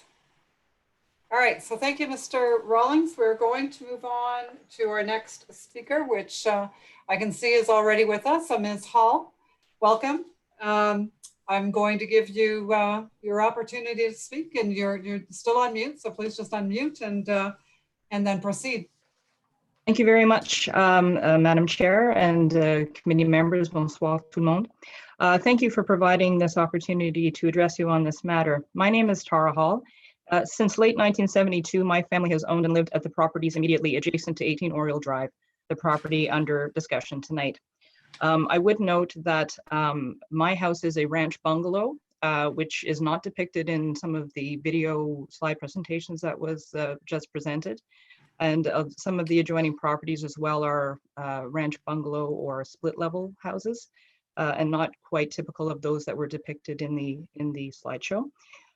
It is challenging within 5 minutes to outline my concerns in depth, but in the interest of time, I would refer members to the detailed written submission I provided in advance of this hearing about the 5 requests for variances in relation to this property. I ask that the committee uphold the current zoning bylaws and that the changes sought in the variances request be set aside. This committee is authorized, as you know, to grant a minor variance if all of the 4 tests are met, and that the committee will refuse an application if 1 or more of the criteria have not been met. I submit that in each case of the 5 proposed variances, 1 or more of the tests have not been met. In particular, that the variances are neither minor nor are they desirable for the appropriate development or use of the property, especially when the character of the homes in the circulation area are considered, particularly on Oriole Drive. As noted in the City of Ottawa Guide to a Mature Neighborhood Streetscape Character Analysis, quote, "In the mature neighborhood, your street gives you your rules," end quote. In the material provided online to the circulation area, only the designs drawings with limited detail were available for review, and it's on this that I'm basing my comments. These documents do not demonstrate that sufficient consideration has been taken to address requirements contained in Site Alteration Bylaw 2018-164, Section 7.1 regarding drainage, Zoning Bylaw 2008-250, the Mature Neighborhood Bylaws 2012-147, page 7, outlining many specific elements which the variances seek to amend. I ask whether the following have been completed and submitted, as I myself have not seen evidence of them. A mature a mature neighborhood streetscape character analysis, a screening and grading plan, a slope stability assessment, an arborist report. Also, it is unclear whether a private approach permit has been sought with respect to the variance for the proposed driveway. The requirements established in the bylaws speak to ensuring that the development is sympathetic to the natural landscape, that the height of the building is proportional to the lot, and that would avoid changes to slope grading and swales that would create flooding, in this case on my property, avoiding disruption to the ground that a construction of this magnitude would have on the foundations of the adjacent properties and the road itself, and that would remedy a potential limitation of backyard access to 18 Oriole by its owners, and last of all, privacy considerations. If allowed, these variances may have significant impacts counter to the neighborhood, and in particular on the section of Oriole Drive in which it is situated. It will fundamentally alter the character for which it is renowned and as part of its enduring appeal. Based on the evidence provided, there is little offered to reassure that any impact assessments have been completed by professionals in their fields. If they have been, it would be appreciated if these could be made available to the circulation area for consultation.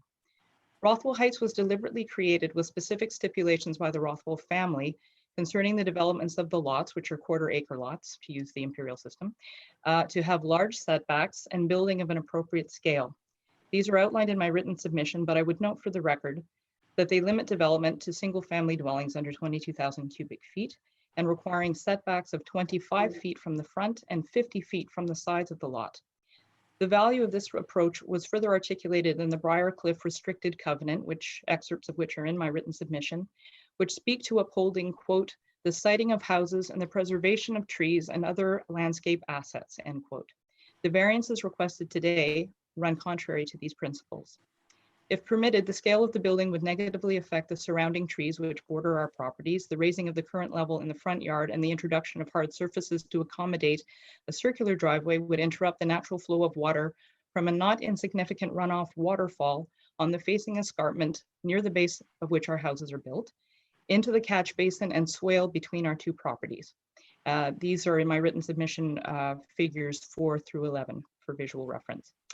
Rather than soft landscaping on both properties, which now absorbs the water, a repeat of the current situation of the catch basin between my property and 10 Oriole Drive, which is adjacent, they're my other neighbors, could occur. If passed as prologue, due to variances previously permitted by the city, which brought 10 Orioles retaining wall within close proximity to the property line, a similar situation could be reproduced at 18 Oriole.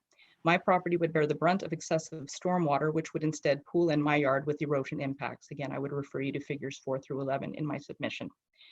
The request for variance in the interior side yard setback would disadvantage not only my family due to the loss of trees and privacy, it would also disadvantage the owners of 18 Oriole, as it will impede access to their own backyard for such things as remedial repair work or yard maintenance and landscaping require larger machinery.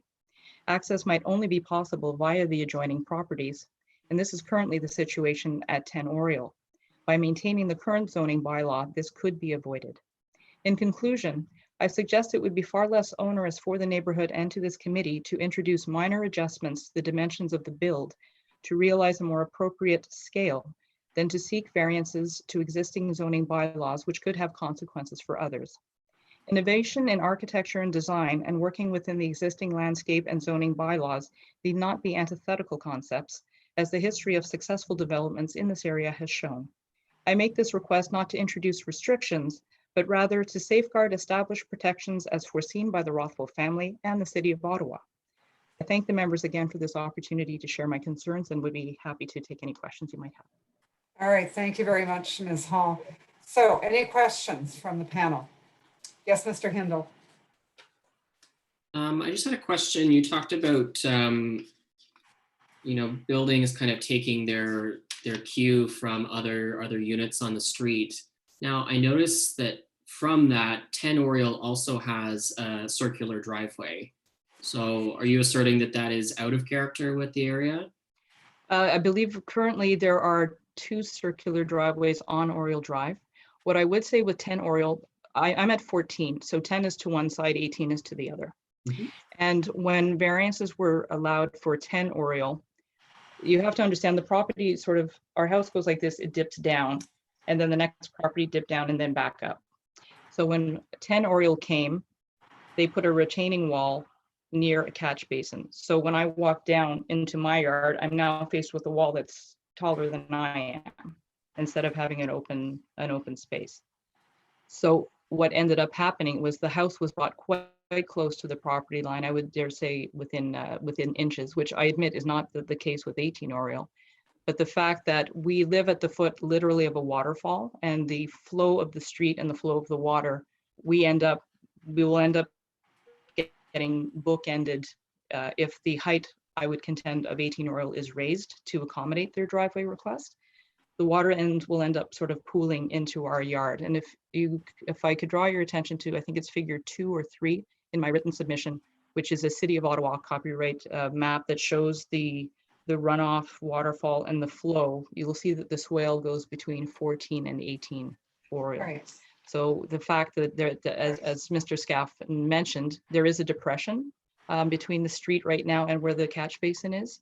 And my concern is that with the way that the driveway is, and again, I'm basing my comments on the information that was provided on the City of Ottawa site.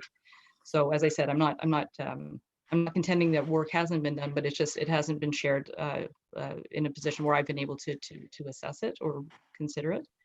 But right now, it's not the aesthetics of the driveway; it's the height and the impact on the water flow that's of concern to me. All right, so Ms. Hall, I'd just like to address that very quickly. The building permit process is not a public process, as you know, but in all cases, the requirement, there is a requirement that grading and drainage plans be submitted and approved. Mm-hmm. Part of the intent of that, of course, is to ensure that there is no impact on adjacent properties. So our experience is these people that review the plans are obviously very experienced. And our hope is that, of course, that the result is that you will not have any of that drainage occur on your property any worse than what you have today. I think that's the intent.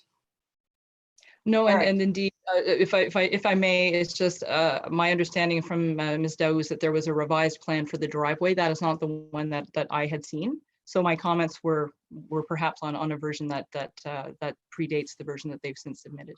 All right, okay, thank you. Ms. Willis, I see you have a question. I do. Through you, Madam Chair.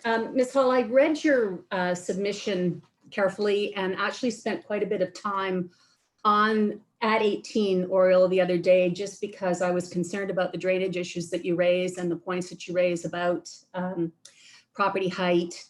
I'm confused by what you're saying, because first of all, your property looks to me, there's a retaining wall beside your driveway, which I think is probably 1 to 2 meters high, so that your property is actually quite a bit higher at the front than at 18 Oriole. And it looks like the drainage that occurs comes down beside, just let me finish my question, comes down beside your property such that at the rear corner, there's a depression that is actually on 18 Oriole's property, not on 14 Oriole's property, based on where the survey flags were. So I'm curious about that. And then secondly, just the comments about having to go onto your property to get onto the property in case of any maintenance. There's actually being proposed a 5.48 meter wide side yard adjacent to your property. And I'm just wondering whether that was not the plan that you saw. So that's 5.48 on your side, if I've got your property right. So I'm curious about your comment about having to access adjacent properties to get into do maintenance on the 18 Oriole property. Well, my observation, I guess, is born of my experience with 10 Oriole. And as I indicate, the structure on 10 Oriole is far closer. So for example, when they needed to do some work in their backyard, they weren't able to bring in their machinery. They would have had to come through our yard in order to access the backyard. Based on the extension left and right to the interior side yard, my concern would be is that if the owners, it's as much for their consideration as for ours, if they wanted to do any additional work in the backyard or anything. My concern was that if the building was extended east and west to the sides, that if they needed access to the backyard, that it might, in some cases, they would also need to encroach on our property, because that is my lived experience at 10 Oriole. So that was just a concern I had raised based on the drawings that I had seen. But given it's 5.48 meters, do you still have that concern? Well, again, it depends on, yes, I would, because as much as what was challenging for me and with all due respect to the public nature of the drawings, I was looking at architectural drawings, which they didn't really, to my eye, I wasn't able to make a determination about just how far further it was going to be to our yard. There is a significant amount of foliage nearby as well. So if the trees come down, now I understand that the family has indicated that an intention to keep the trees, but there are a significant number of trees. In order to accommodate a build of that size, some of the trees will have to be sacrificed, I would imagine, and well, more than imagine. And in order to gain access to the yard, it was just a consideration that I wanted to propose, because my concern was that depending on how the building is realized and additional features they might want to add on, it could negatively impact both them and us. There's also privacy concerns I have about the rear turret feature with the additional 180 views, but again, I don't know that that's a consideration for this committee, so I didn't raise it here. Thank you. Does that clarify? Well, no, just one other thing was, am I correct that your property is higher than the subject property? I don't believe so, because I'm at 14 Oriole.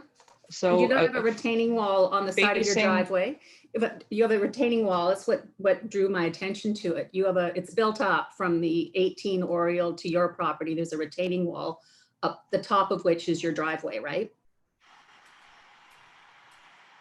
There's a small stone wall in front of my property. I don't have anything of that dimension that I mean, we have a garage, the side of our garage, it might be what you're referring to. But in terms of what's bordering on the property, there is a small stone a stone fence that encaptures a small grove of trees on our property. Okay, thank you. But I'm All sorry, right, I apologize. Yeah. Any other questions for Ms. Hall? Madam Chair, Yes, Mr. White. just a question. Ms. Hall brought up the matter of mature neighborhood character analysis, and maybe this should be directed at staff again, but perhaps Ms. Hall can expand on that that issue that was brought up, that they're feeling that there should have been a mature character analysis done. All right. So I'm not so sure. The reason I'm asking this question, and I expect staff to be able to answer it, I'm not so sure that this is an area that is subject to that requirement. I may be mistaken. all right. Ms. Ramirez, can you help us out, please, on that? Yes, through you, Madam. Yes, through you, Madam Chair. Member White is correct. This is not in the area where a streetscape character analysis would be required because it is not in the mature neighborhood overlay area. All right. Thank you. Any other questions, Mr. White? No. All right. Thank you. All right. I think we're going to move on to another speaker. Ms. Hall and Mr. Rawlings were the only ones on my list. Is there anyone else who would like to either speak for or against this application? Okay, I'm not seeing any at this point. I just had myself one last question, and I have to admit, I'm not sure if I maybe read too quickly, but Ms. Dow, this is for you. There's in your report, you talk about the Briar Cliff Heritage Conservation District. Does that apply to this property? And if so, how? No, this property is outside of that Heritage Conservation District. I was simply mentioning it as a reference to the surrounding context. All right, so there is the conservation district within this area, just doesn't capture this particular property. Correct. All right, okay. All right, thank you very much. With that, I don't see, like I said, anyone else who's raised their hand to speak either for or against this application. So I'm going to give Mr. Scaff a couple of minutes and Ms. Dow a couple of minutes to wrap up, and then the committee can decide what we want to do. Mr. Scaff, did you want to add anything at this point? Yes, I wanted to add a couple of things, if I may. Thank you, Madam Chair. First off, I know that the main concern with the people in the community here are the trees. This is as you mentioned, you're familiar with the neighborhood. The trees are the attractive piece here, and we plan on actually calling our arborists back to find out a number of things, including how can we transplant trees that are very young on the side of the house and actually make use of them in other areas of the house in order to maintain particularly the streetscape, as they are valuable to us as well. In terms of some of the comments from Ms. Hall at 14 next door, the swale that she's referring to is an old water course that used to run between the two properties. It's connected to the sewer system in the late 70s, but that water course was almost all on our property, and therefore we have the Lowe's depression. And I have the grading plan to show that our property is lower than their property at every point on the property line, and so they have no water from us. In fact, we get water from them. And to my knowledge, we are not allowed to change the grade on the property line, so that will never be a problem. And yes, in terms of some of the minor variances, we had gone around, particularly for the semicircular driveway, or one that doesn't, not necessarily semicircular, but one that doesn't meet that minor variance. And we had counted, if there's a driveway in front of a residential use area of the house, we've counted 145 properties as we drove around and looked at every property in R1AA in Rothwell Heights. And there are 145 properties that have the same or don't meet that bylaw. And so just for that one alone, I felt that there's significantly there's a significant precedent there, and I wanted to make sure that people were aware of that. Previously, I remember that you had mentioned that the forestry had some concerns, but I think this was already addressed, that with the revised plan, that the concerns had been mitigated. And I think the intention here of keeping the trees, or at least keeping the streetscape and the soft landscape is really important. And in fact, the rationale behind changing the driveway or the site plan came from our arborist, Andrew Boyd, who said, you risk harming the tree that's on city property by having the driveway where it is. And so we had initially changed the plans in our minds a long time ago. However, the minor variance application is more a binary thing, whether you have it or you don't. And so we thought, well, we'll just see later. And then we were recommended to actually update those plans, hence the delay in the plans. And I'm sorry for that. I'm sorry for my neighbors for not having seen those plans. I tried to show as many people as I could, and I was very active in trying to reach out to people to communicate for transparency. So, Mr. Scaff, luckily, it's not too late to still do that. And we always encourage neighbors to keep dialogue with their neighbors. And when you finally get your new house built in that location, it's going to be gorgeous. You're going to be happy there for years. So speaking with your neighbors and making sure that you bring them along in your plans with the vegetation on the property, it's just good neighborly relations, right? So anyway, so there's lots of room for that still. Okay, Ms. Willis, I see you have your hand up. I do. Just a question for Mr. Scaff. I was just looking at the circulation plan and having done a quick tour of your property. The lot 22 to the north is built quite close to your property line, and that's the side of the house where you're proposing a 3-meter setback from the property line. Did you consult with those neighbors about your plans in any way? And did they make any sort of a comment to you? We did. So we attempted to meet with all of our neighbors in person, and we had them over. In fact, we have a very very friendly and collegial relationship with them. We had them over and chatted about it, gave them a presentation of our plans, and asked them to comment about it. And it actually was we made an evening out of it because we're quite friendly in that way, and had hoped that everybody would have been able to do, but they had no concerns at all. And I did show them where it would be. We had orange spray paint at one point just to delineate the corners and show where things were going to be, and I was not made aware of any concerns from them, nor in person nor in writing. Thank you. All right, thank you, Ms. Dow. I'm going to give you a minute. Anything you'd like to add?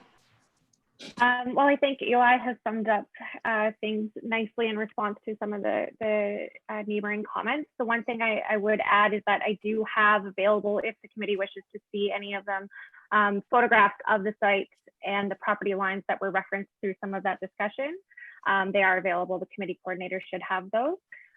Otherwise, I will just speak to the fact that Mr. Scaff and Emily have done a great deal of work to try to communicate with their neighbors. And it's very clear to me that they want to build a house that's both attractive and appealing for the community, as well as practical and functional for themselves, for their growing family. And for that reason, the 5 variances requested collectively, I think, truly do represent minor in nature and are appropriate for this site. So thank you very much to everyone. All right, thank you, Ms. Dow. Thank you, Mr. Scaff, Ms. Hull, and Mr. Rawlings. We really appreciate your participation this evening. We've had a lot of really great discussion. I am going to suggest to the panel members that maybe we reserve on this one and have a chat following the hearing of the rest of the applications. If you're all right with that, we're gonna do that. Okay. So Ms. Dow and Mr. Scaff, as you know, that means that the committee feels that it has received and heard some new evidence that we would like to continue to consider before we render a decision. So we're going to move on to the next application. And once we adjourn the meeting for all of the applications, we go back and finish our business, which is to ensure that we make decisions on all applications. And in this case, obviously reserved ones. So thank you very much, everyone. We really appreciate the great discussion that we had, and you'll get our decision in 10 days from the hearing. All right. Thank you very much. Thanks. Thank you. Thank you. Have a nice evening. All right, we're on to the next application, which is 2430 Clover. And for that application, I have, let's see if I can find, all right, so Mr. Jaudet? Yes, Mr. Jaudet, you can put your video on, please, and you're unmute as well. And Ms. DeSanti, you're the agent, Ms. DeSanti, for the application? All right, thank you very much. Do you want, okay, Mr. Jadu to speak with you, or you're going to handle the application?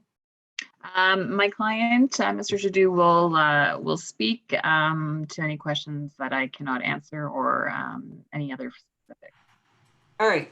So Ms. DeSanti, I'm going to do what I've had to do with everyone else. Signed declaration, yes. So do you solemnly swear or affirm that the notice provided to you as part of the... Sorry, Madam Chair. So my client is the one who should... All right, that's fine. We will do that. Yes. So Mr. Jadu? Can you see me? Hello? No, we can't see you. We can hear you, but we cannot see you. Okay, so it says video, stop video. You got your camera covered? No, not covered. Okay.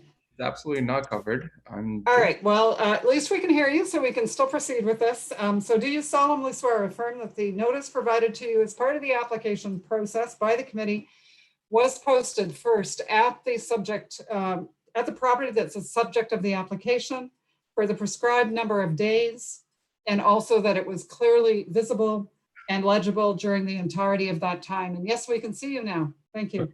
Do you swear or affirm? Yes, I do swear and affirm. All right, thank you. That's fine. All right, so Ms. DeSanti, I think we have a couple of housekeeping changes to undertake to the notice. So let's do that first. Okay. Our understanding is that for variance A, we are striking to permit a reduced lot area of 232.07, or replacing that with 232.1. Am I correct? That is correct. All right, thank you. And that and also to continue requires a minimum lot, and we're striking with area and replacing it with area of 270 meters. That is correct. All right, so and for C, minor variance C, to permit a reduced lot area of, again, same thing, striking 232.07, replacing with 232.1 meters, whereas the bylaw requires a minimum lot, striking with and replacing with area of 270 meters. That is correct. Thank you. All right, so I don't believe I see any other housekeeping matters. Nothing else? Okay. All right, so Ms. DeSanti, we're going to give you the floor for a presentation, if you will, please.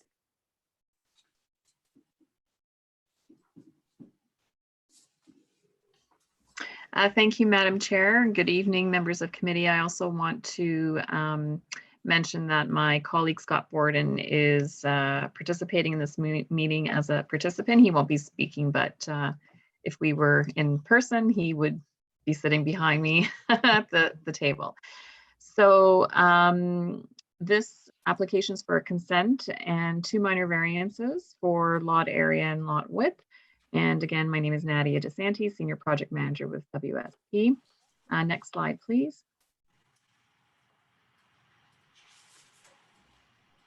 So the site is located within the Billings Bridge Alta Vista neighborhood on Clover Street. The site is outlined in white. The area has a mix of single detached, semi-detached, predominantly low-rise residential neighborhood. Next slide, please. So we are asking for a consent to create a semi-detached dwelling on each of the lots. So the severed and retained would each contain a semi-detached building. And the two variances that we're seeking in the proposed measurements are the same. So the minimum lot width for a semi-detached dwelling requires 9 meters, and we're proposing a 7.62 meter lot width. The minimum lot area required under the zoning is 270 square meters, and we are proposing 232 square meters. We have also, my client has submitted a revised site plan to the committee and to Mr. Hodgins at the City Planning Department with a small change to the parking space width, which previously was shown as 5.18 meters, but that has been corrected and it now complies with the zoning. So we're showing a 5.21 meters. So again, no, that doesn't impact any of the variances. So again, the variances are for lot area and lot width for the proposed detached dwellings. Next slide, please. This is the draft 4R plan to show the severed and retain. Again, 2430 is the existing single detached dwelling that would be demolished to accommodate one semi-detached unit. And then should the consent application be approved, 2432, excuse me, would be the new lot to accommodate the other semi-detached dwelling. Next slide, please. And again, this is just a summary of the zoning bylaw requirements for the two minor variances, and the consent again is to create two lots. Next slide, please. Some of the adjacent properties. So this is adjacent to 2430 Clover. So there is a mix of housing types on Clover. Here are some properties at 2438 and 2434, which are adjacent to the subject property. Next slide, please. Again, 2426 and 2422. Again, these are also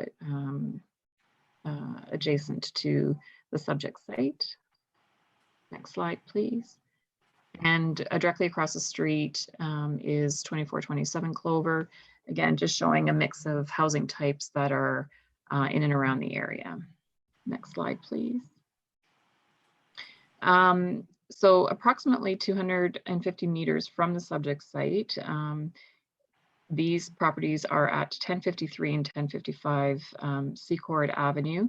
And these are proposed, these are semi-detached buildings, and this is the form of housing type that is proposed at 2430 and 2432 Clover for purposes of illustrations of existing new redevelopments of the proposed nature of our applications. Next slide, please. So from a, on the consent application in terms of the tests, so the proposed consent does meet the provincial policy statement, and I'm referring to the 2014 as that was the policy or the PPS that was in effect at the time of the applications, recognizing that the 2020 PPS came into effect on May 1st.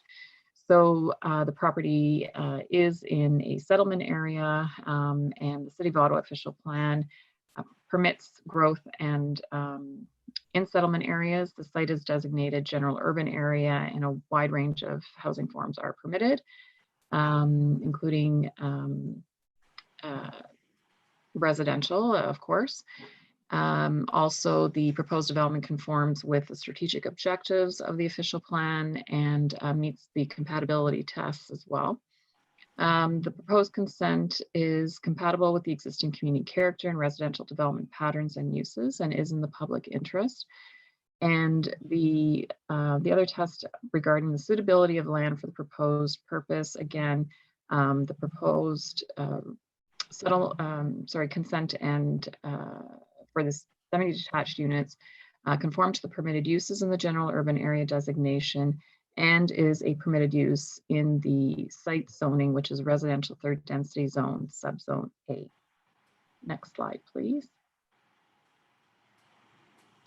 With respect to the two minor variances that we're seeking, so the first test whether the variance is minor.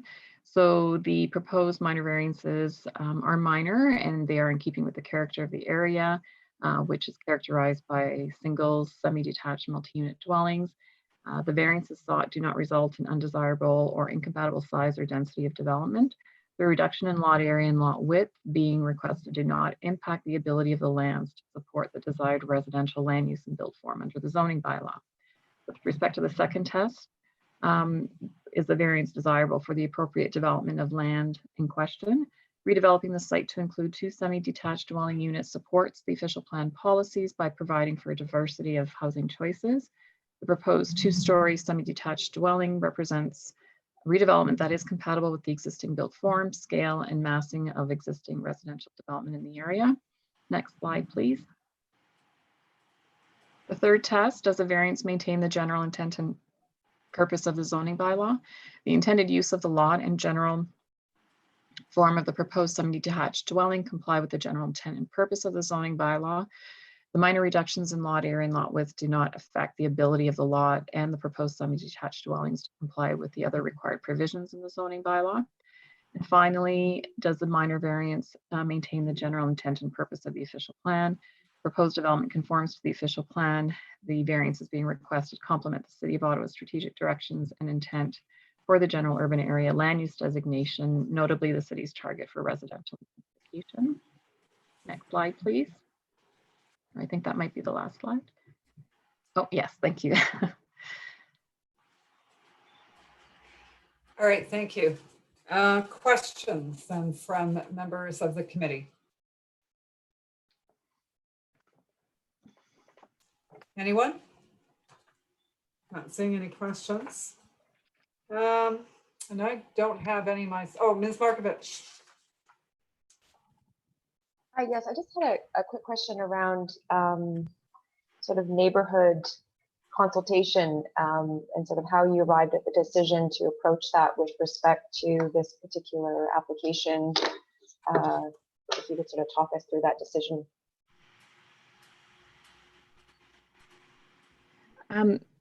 Through you, Madam Chair. So my client has reached out to the adjacent residents, and there have been letters of support from them. We have seen the comments from other community members.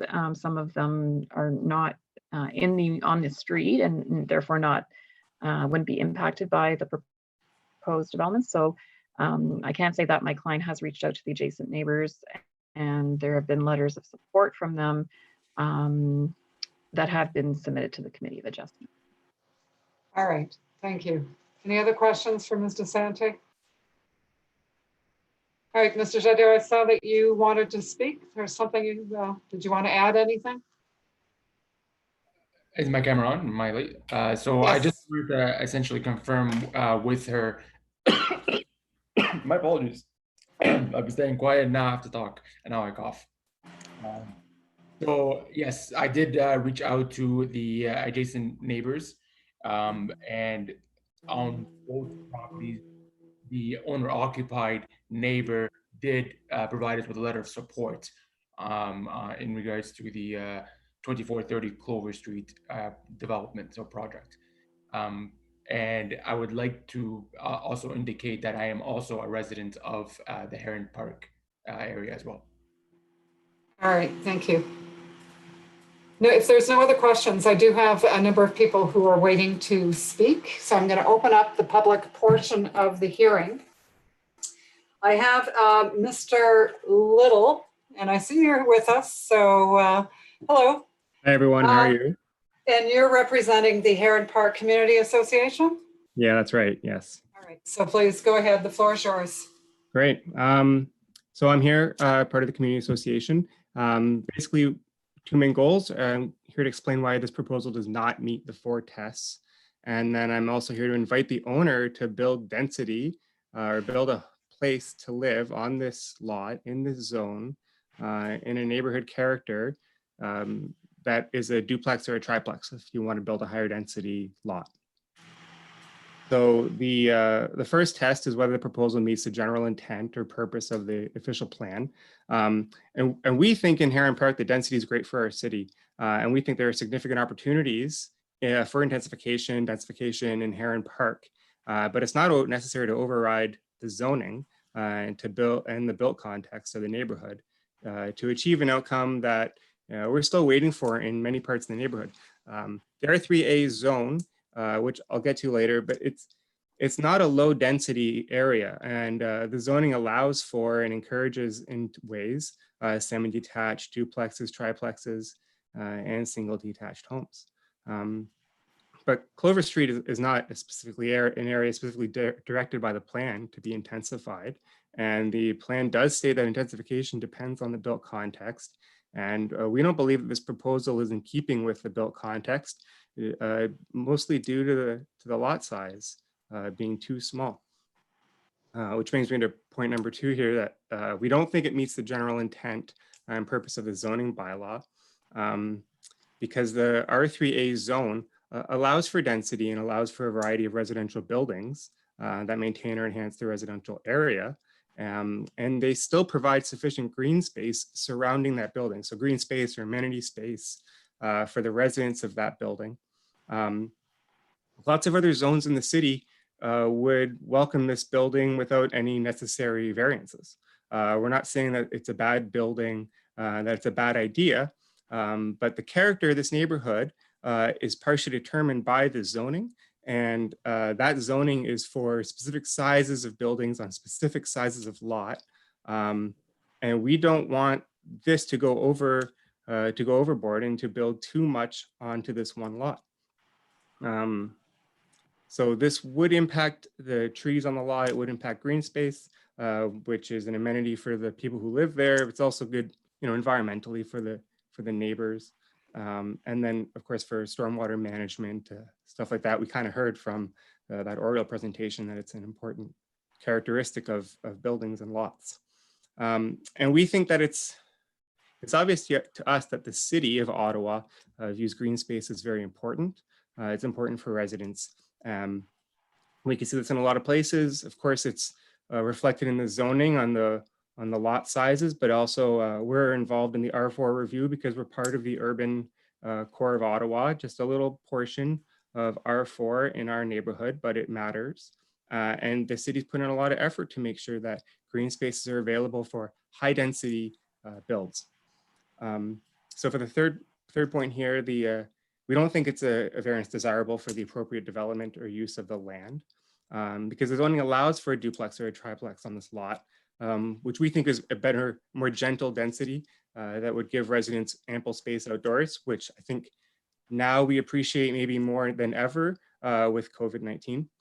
The proposed building is double the size of the existing building, which is not desired by the community.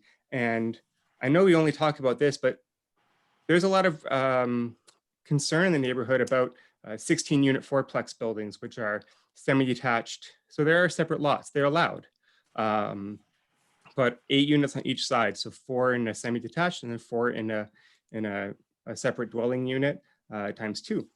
And we haven't appreciated developments of this type. And I haven't heard from the owner of the property whether or not this is an intended use of this property. And they might not even need to tell us in this committee, but they haven't reached out to the community association and they haven't reached out to the councillor. So we really don't have any idea what is appropriate development or use of the land when we don't know what the use of the property is going to be. And for us in the community who live here, and I know I don't live on Seacourt, but I still really feel like I'm impacted even if I'm not on the street.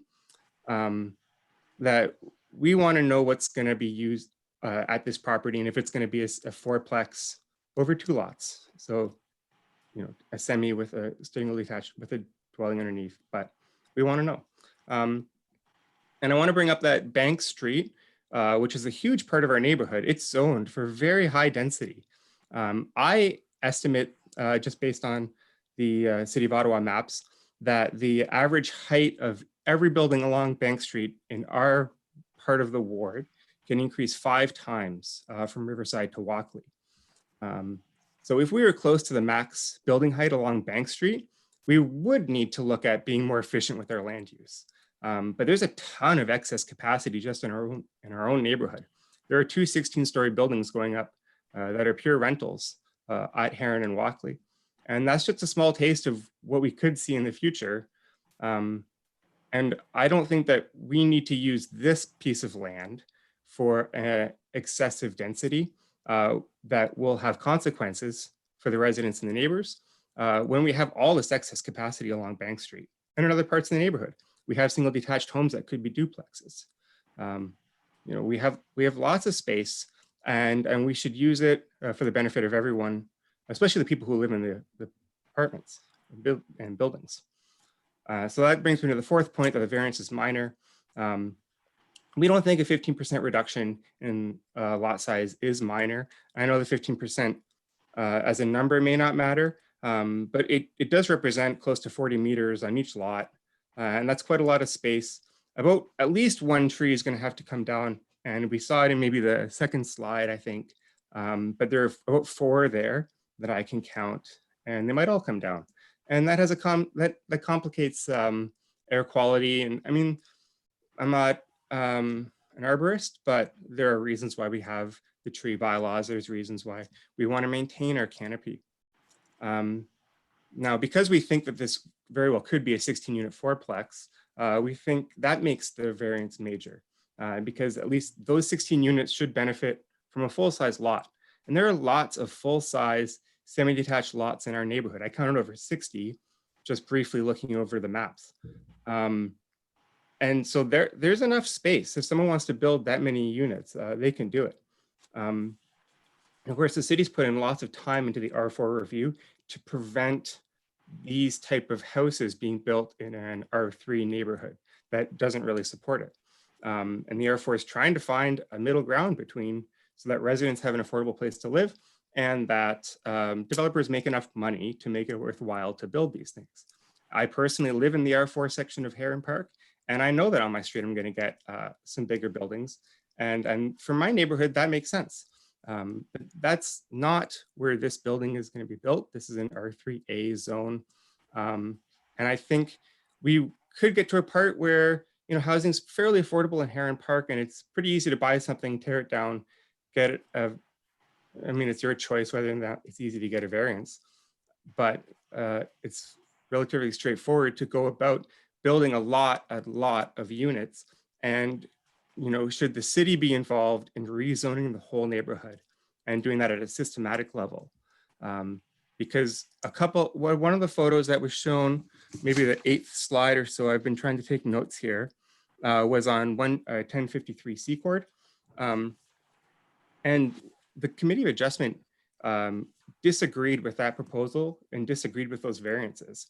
And that owner needed to go to the LPAT to override the committee. And so the committee has felt in the past that these are buildings that aren't appropriate, that should be tweaked so that they become appropriate for the area, that they meet the regulations that are pretty generous. And so we think that this is the exact same case where we think the committee should issue just deny the application and encourage the owner to build something appropriate that meets the regulations for a dense area that can support a duplex or a triplex if that's what they want to build. So I thank you very much for your time, and I'm going to stay on the line. All right, thank you very much, Mr. Little. Any questions for Mr. Little? And Mr. Handel? Yeah, so I just had a question about, you were mentioning how you feel that these semis are too dense or maybe out of character with the neighborhood. And I would have appreciated from the applicants a bit of a lotting fabric overview to see how these lots would kind of fit within the context of the neighborhood.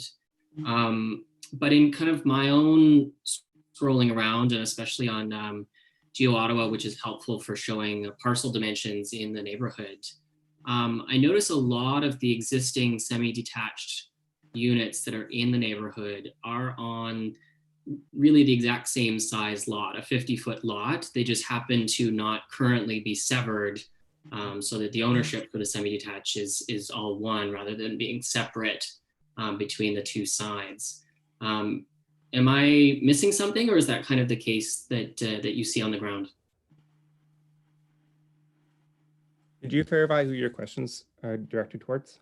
Yeah, so I'm just, you were saying that that you feel like the semis are out of character in their size for the neighborhood. I would say that the proposed semis are out of character. You know, is a semi that's not on a divided lot, is that just a duplex?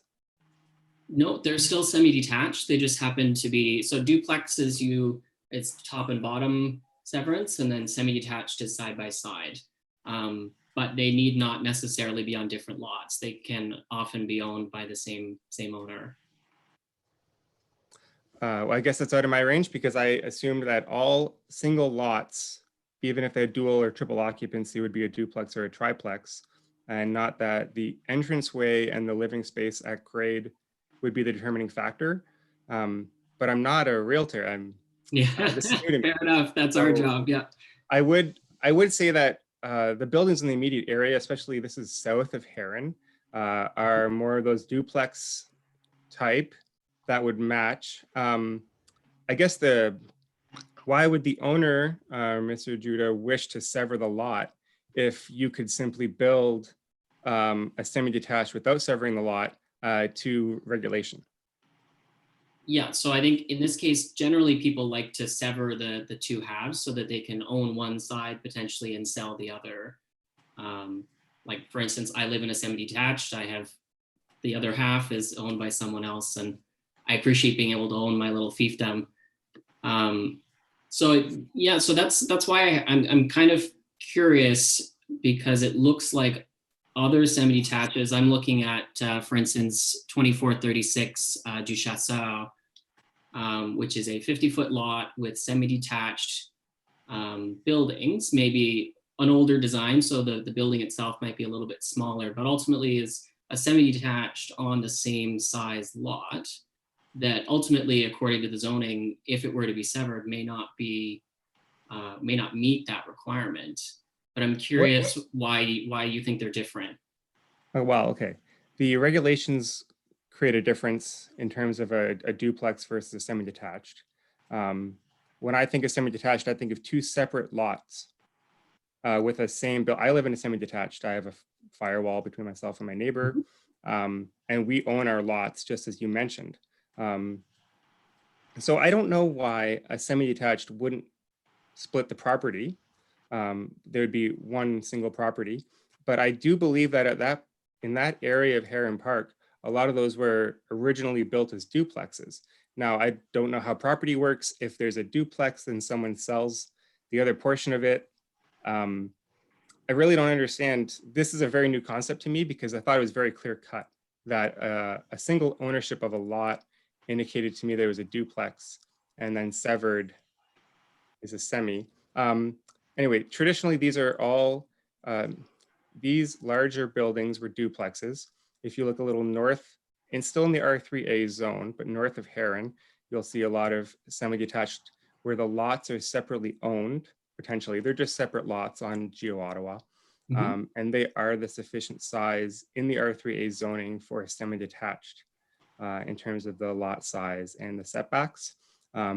If these buildings south of Heron are all semi-detached, but on only one lot, I don't think that exists. I don't know why the owner wouldn't choose to do that instead. I don't know why we'd be here talking about this, because it doesn't seem like a good idea to split the lot, other than it's easy to get the variance. But this building doesn't look like any of those other buildings. This is a semi-detached building. We do have other people who wish to speak. I see Susan on the line. And maybe it'd be nice if I could sit and just take a second and think about this, because I think that's a good idea, actually. So,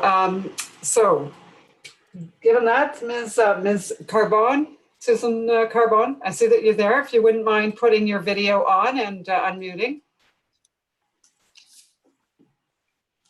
Am I here? Am I there? I don't see you yet. I hear you, but I do not see you yet. There, perfect, perfect.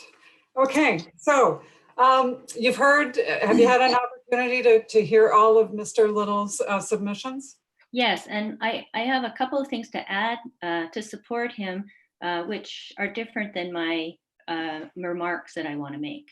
So Okay, so Ms. Carbone, I guess the reason I'm asking you that is because what I do want to make sure, especially given the hour, it's getting later, to be sure that your comments are new, that it's new evidence, and if it's a different interpretation of something, that's fine as well. Right. I just think we've covered a lot of ground already, that's all. Yeah, I don't want to repeat what he says, he said.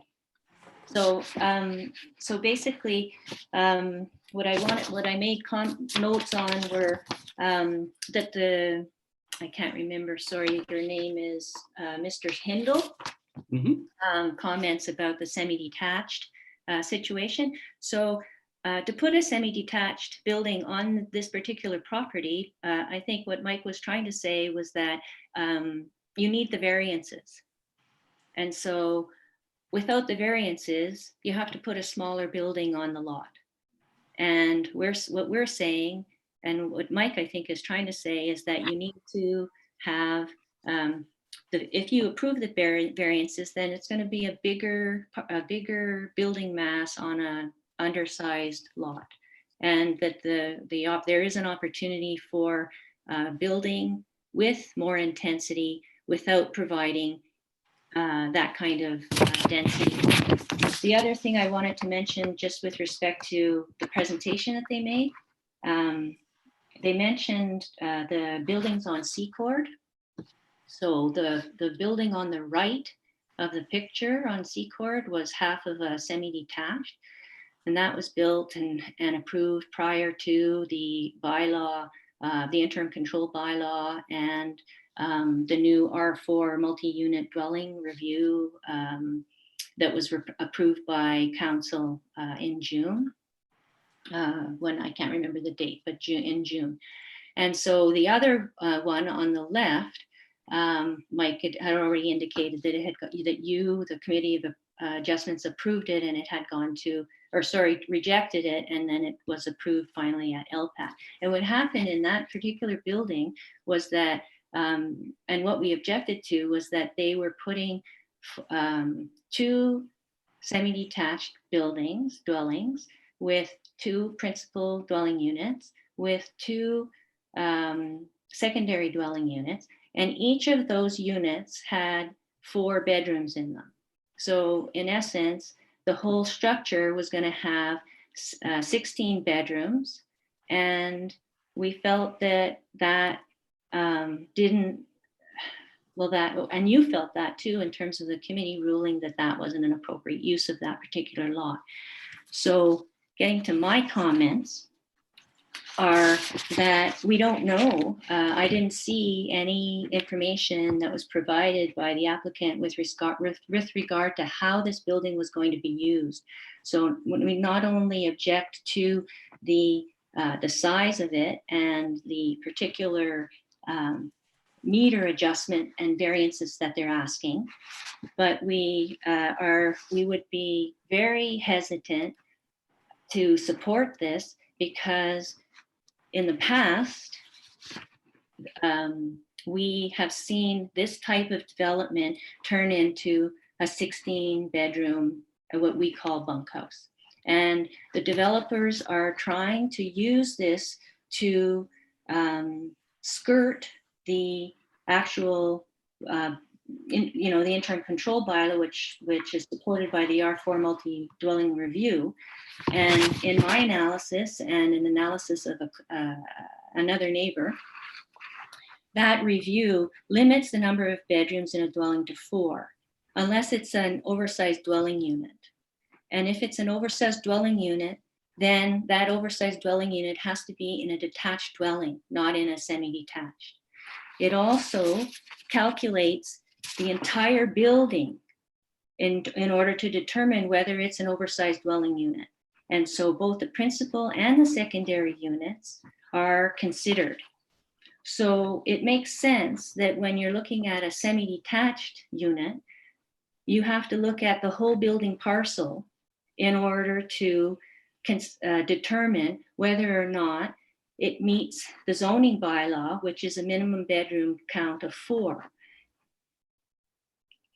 If it doesn't, and it goes beyond 4, it becomes an oversized dwelling unit, and therefore it has to be in a detached dwelling, not in a semi-detached. If it's in it can't be in a semi-detached according to the zoning bylaw and the R4 review.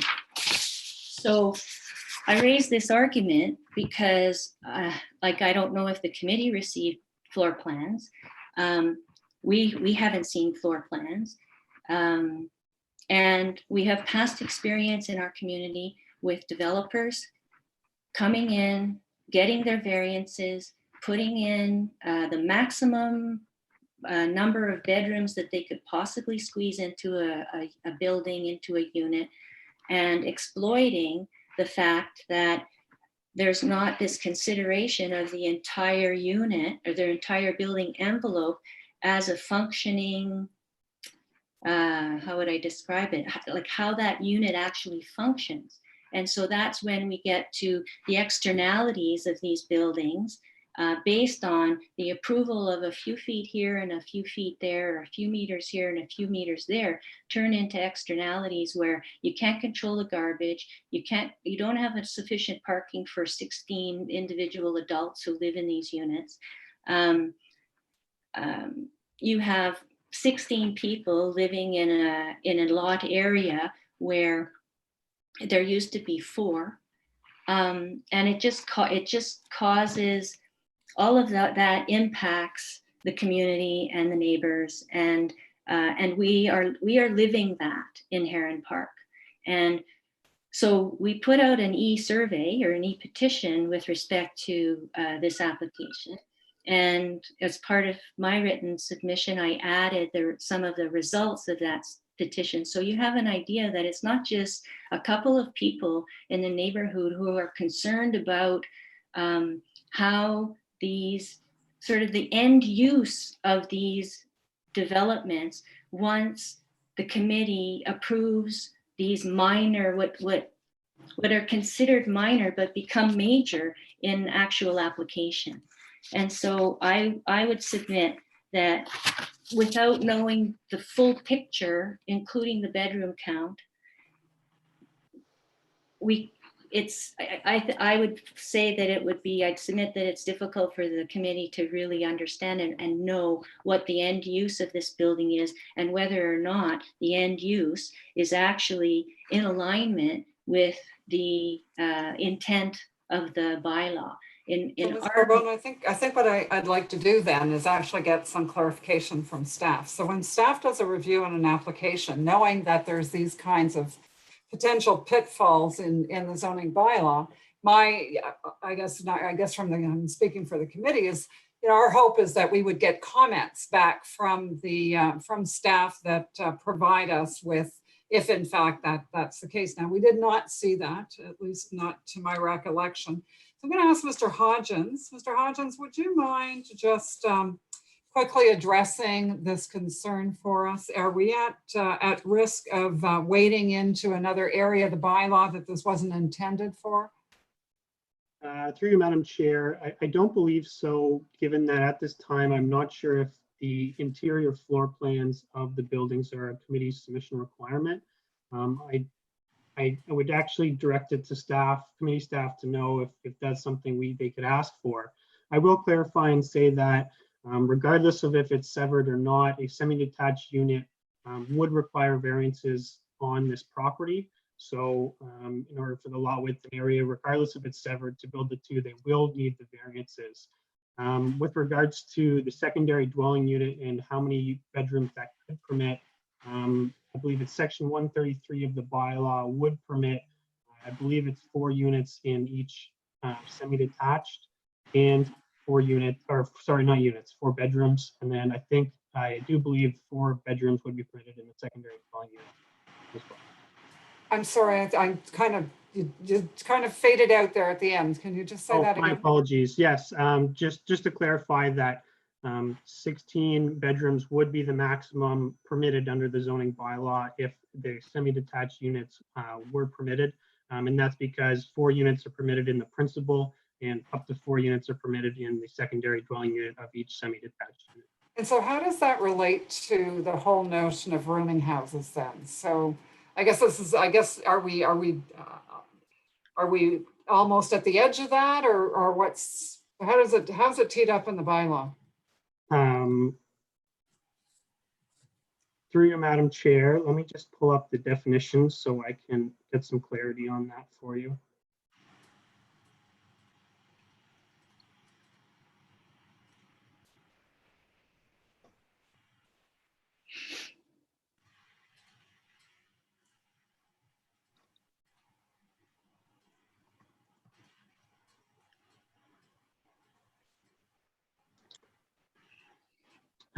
Through you, Madam Chair, a rooming house is a residential unit other than a group home, retirement home, or converted residential home that is not intended for the use. It is not intended for use as a residential premise by a household, or is it used or intended for use as a residential premise by a household with more than 3 roomers and boarders, and can contain more than 8 bedroom units. So just based on C of this, a rooming house would mean more than 8 bedroom units. That being said, oversized dwelling units, as mentioned previously, wouldn't be permitted in a semi-detached unit. Okay, and so is rooming houses a permitted use in the zone?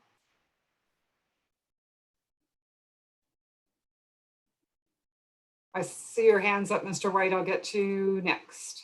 Just want an answer on this question. 1 second, Madam Chair, while I check that. All right. Mr. White, is your question in line with this or a new area?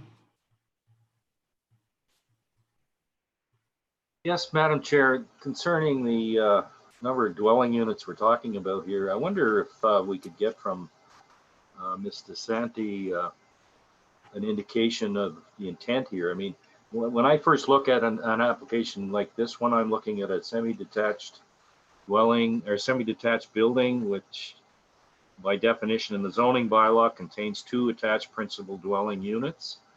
Unless I'm missing something, is the intention here of the owner to go beyond that and add these secondary dwelling unit potentials to this structure?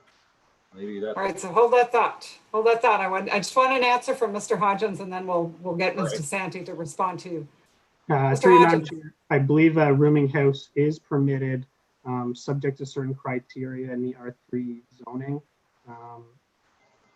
It must be located on the lot, direct vehicle access. I would need to look further into it because it needs to be on an arterial or major collector road. It would have to have a maximum of 7 units, rooming units permitted, and no secondary dwelling units are permitted.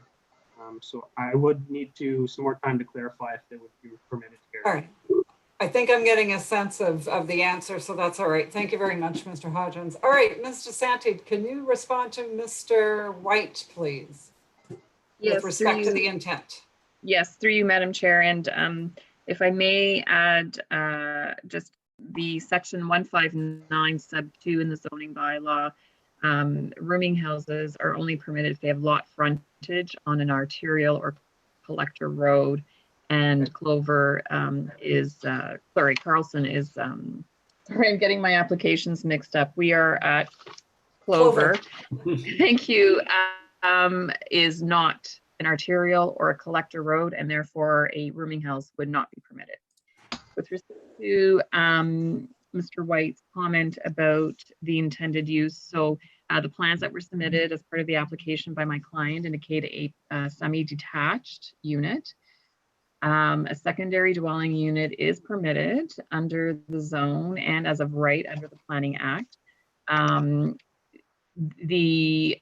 client may choose to put a secondary dwelling unit. The number of bedrooms is not something that we've discussed, anyone owning a single detached, semi-detached, or a townhouse in the city of Ottawa can have a secondary dwelling unit.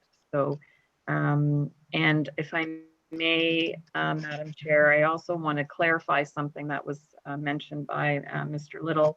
Bunkhouses are not permitted in the R3A zone. They are only permitted in the rural residential zone. And the definition of a bunkhouse under the City of Ottawa's zoning bylaw means a seasonal dwelling for the housing of temporary farm workers. So this is not a bunkhouse that's proposed, and those are only permitted in the rural residential zone. Thank you. All right, so Ms. Nasanti, maybe we can ask your client, Mr. Jude, I'm sorry if I'm mispronouncing your name, the same question. What is your intent for those semi-detached dwellings? So I would like to clarify that I am the applicant on Clover. I am not the owner on Clover. I am the owner on Carlson, which is that different. Okay, sorry. I thought you were the owner for both properties. I don't know why I thought that. Only on the other one, not on this one. And all right. To further clarify, if I may, there are 4 owners on this property, 2 brothers and husband and wife from 2 different families. So the reason why they want to sever is that there are 2 different ownerships. They are not related. The 4 are not related. Each pair are related to each other. And that's the intention of for them to sever, is so each family can have their own. All right, thank you. Okay, any questions for Ms. Carbon, please, from the committee? All right, Mr. Handel. Yeah, I just wanted to thank you. I think you brought up the concern, and you explained it quite well, your concern about density and the number of bedrooms that could potentially be increased because of the semi-detached. Maybe I'll confirm from staff, I just want to confirm that in this case, that the variances that are being requested don't necessarily impact the amount of developable area, correct? It's my understanding that they're just related to the permitted lot area and lot width of each semi-detached half. Through you, Madam Chair, that is correct in terms of the front and rear yard setbacks for the property. I believe there are some small differences depending on what is proposed for the interior side yard setbacks. I would have to go into it a little more. I know a townhouse is 1.2 meters, semi-detached is 1.2 meters, and then detached and 3 units have slight deviations there. I'm happy to provide more clarification on that, but in terms of front and rear yard setbacks, it would be the same. Okay, so it may not be exactly the same, but fundamentally they're roughly similar in terms of developable area. That's correct in terms of the permitted setbacks and the buildable area. Right. Okay. Thank you. All right, other questions for Ms. Carbone? Okay. Is there anyone else? I'm going to open, I don't have anybody else on my speakers list. Is there anyone else out there who would like to speak to this application either for or against? Not seeing anybody else. All right. Okay, committee, at this point, kind of looking to you, what would everyone like to do with this application at this point?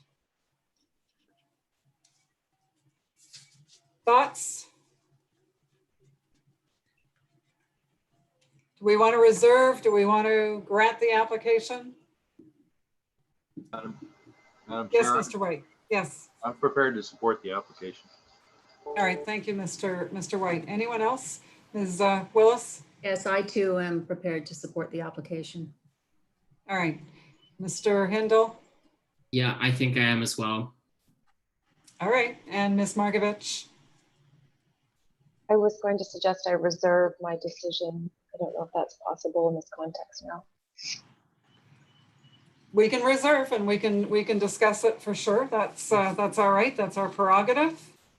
Let's do that. I think then let's have a quick chat about this one. So we're going to reserve on this one so that we can just further discuss maybe some of these issues that Ms. Carbone Ms. Carbone, I'm going to give you like literally a minute because the public portion of this meeting is closed at this portion at Yes, this time. and thank you very, very much. I'd just like to say, if you do decide to agree or support the decision, I would like you to tie it to the plans that are before you, because we've had experience that decision or plans get changed, and the buildings that had been approved aren't the buildings that are being erected in our community. Thank you.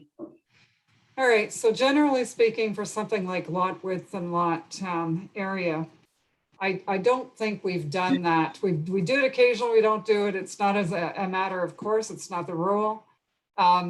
So we will consider that as part of our discussion. All right, that said, nobody move, because my understanding is you're all pretty much involved in the next application, which is Carlson. So let's deal with that one then, since we're all here. Ms. DeSanti, I'm going to ask you to do a presentation, but can you make, like, it looks very similar. If you can make it brief and walk us through it, that would be great. And then we'll open it up to questions.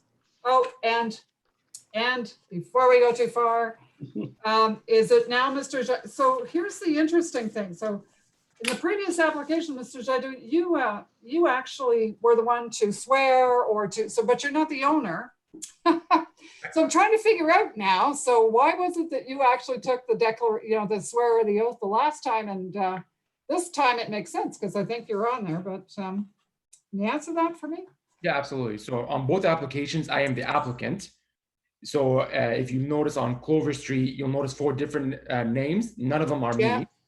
Yes. I am the applicant on the application.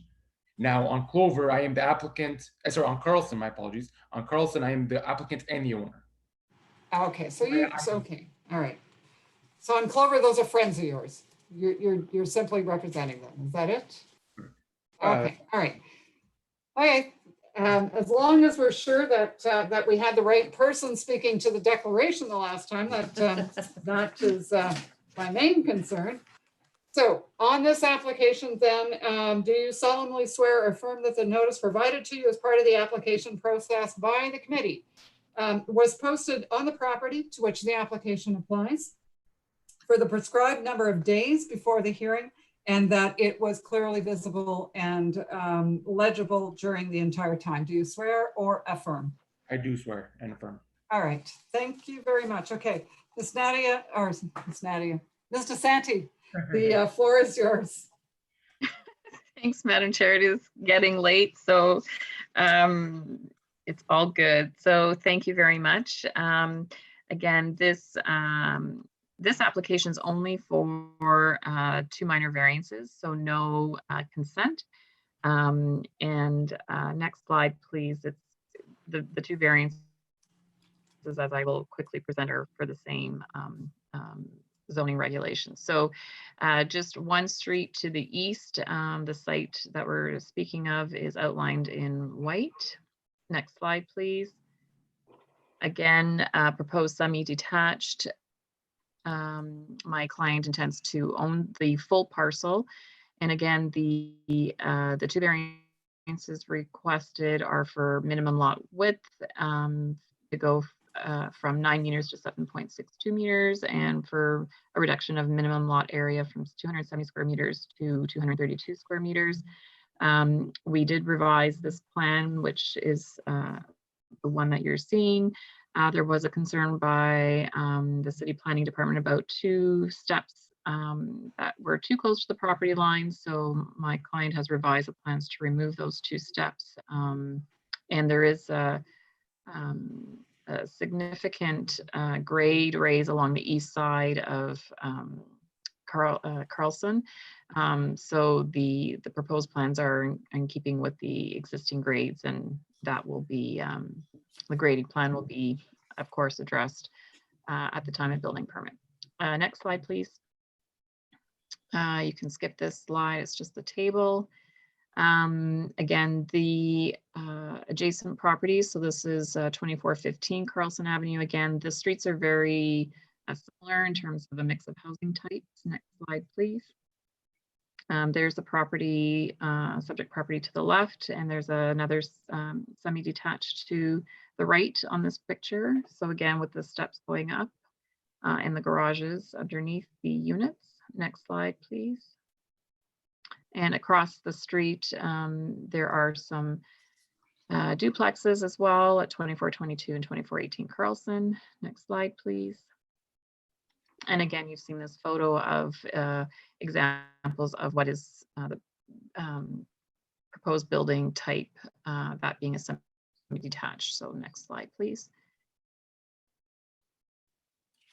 I can go through these tests again, but they really are the same as I've just repeated for presented for Clover. These variances for lot area and lot width are minor. They're in keeping with the character of the area, and the proposed use is permitted. In terms of the appropriateness of the proposed development, again, it's to create 2 semi-detached units.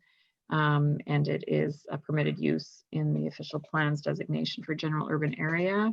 Next slide, please. And again, a semi-detached is permitted in the R3A zone, and the proposed minor variances maintain the general intent and purpose of the official plan, the strategic directions, and the intent for the general urban area land use designation, the city's target for residential intensification. Thank you. All right, thank you. Questions for Ms. DeSanti? All right. I guess, okay, Mr. Hindle. Yeah, so I just wanted to confirm, looking at the elevations, it seems like the proposed kind of massing and style of the semis is very, very similar to the property adjacent. Is that correct? Through you, Madam Chair, yes, that is correct. That's exactly, it's going to be almost a mirror, just a bit more modern, but because of the grading, the front steps are required to get up to the front door. All right, anyone else? Questions for Ms. DeSanti? All right, so in terms of the public portion of this, we have, I believe, exactly the same speakers. Yes, Mr. Little, Ms. Carbone. I'm going to give you the floor, Mr. Little. I'm going to guess that some of your comments are going to be very similar to what we've heard, but I'll give you the opportunity if you could just briefly run through those again. That would be good. And Madam Chair, you made a very good guess. They're very similar comments. I guess I would like to verify that we did submit written comments for both of these properties and whether they were received. Simple nods, good, that's great. And then just a clarification on something you said just at the end of the last presentation, whether or not you would tie the building plans to the approval of the variance. I got the sense that you wouldn't, but I missed that verb, I guess. No, I'm just saying that, no, we can. It's not, so typically when it's other variances are involved that are outside of lot area and lot width, then yes, it's almost without exception tied to the plans. Lot area, lot width, it tends to be a little bit different. So, you know, it's always at our discretion, but we'll certainly take that into consideration. Okay, it's one of the things that as a community we have to juggle when we make a case like this, whether or not to include that, because there was a person who came to our committee or our community association and then came to the Committee of Adjustment with plans to live in the unit and have a family member live in the adjoined unit. And that was immediately built as a 16-unit semi-detached that's currently renting each individual room of that place. And I just don't know whether or not that's in the committee's power to tie what someone says to you to what they build, and then whether or not it even matters. Because we do know that the 16-unit buildings are allowed under zoning. And I'm sorry if I called it a bunkhouse. That's never in my notes, so I don't know why I would have done that. And so we know those are allowed under zoning, and we know that they maybe work in other parts of the city. We just don't know whether or not we push too hard to figure out whether that's going to happen in this situation. The current build, the Carlson proposal, I don't know, Mr. Judah, maybe when I finish here, you could tell us what the proposed use of this building is.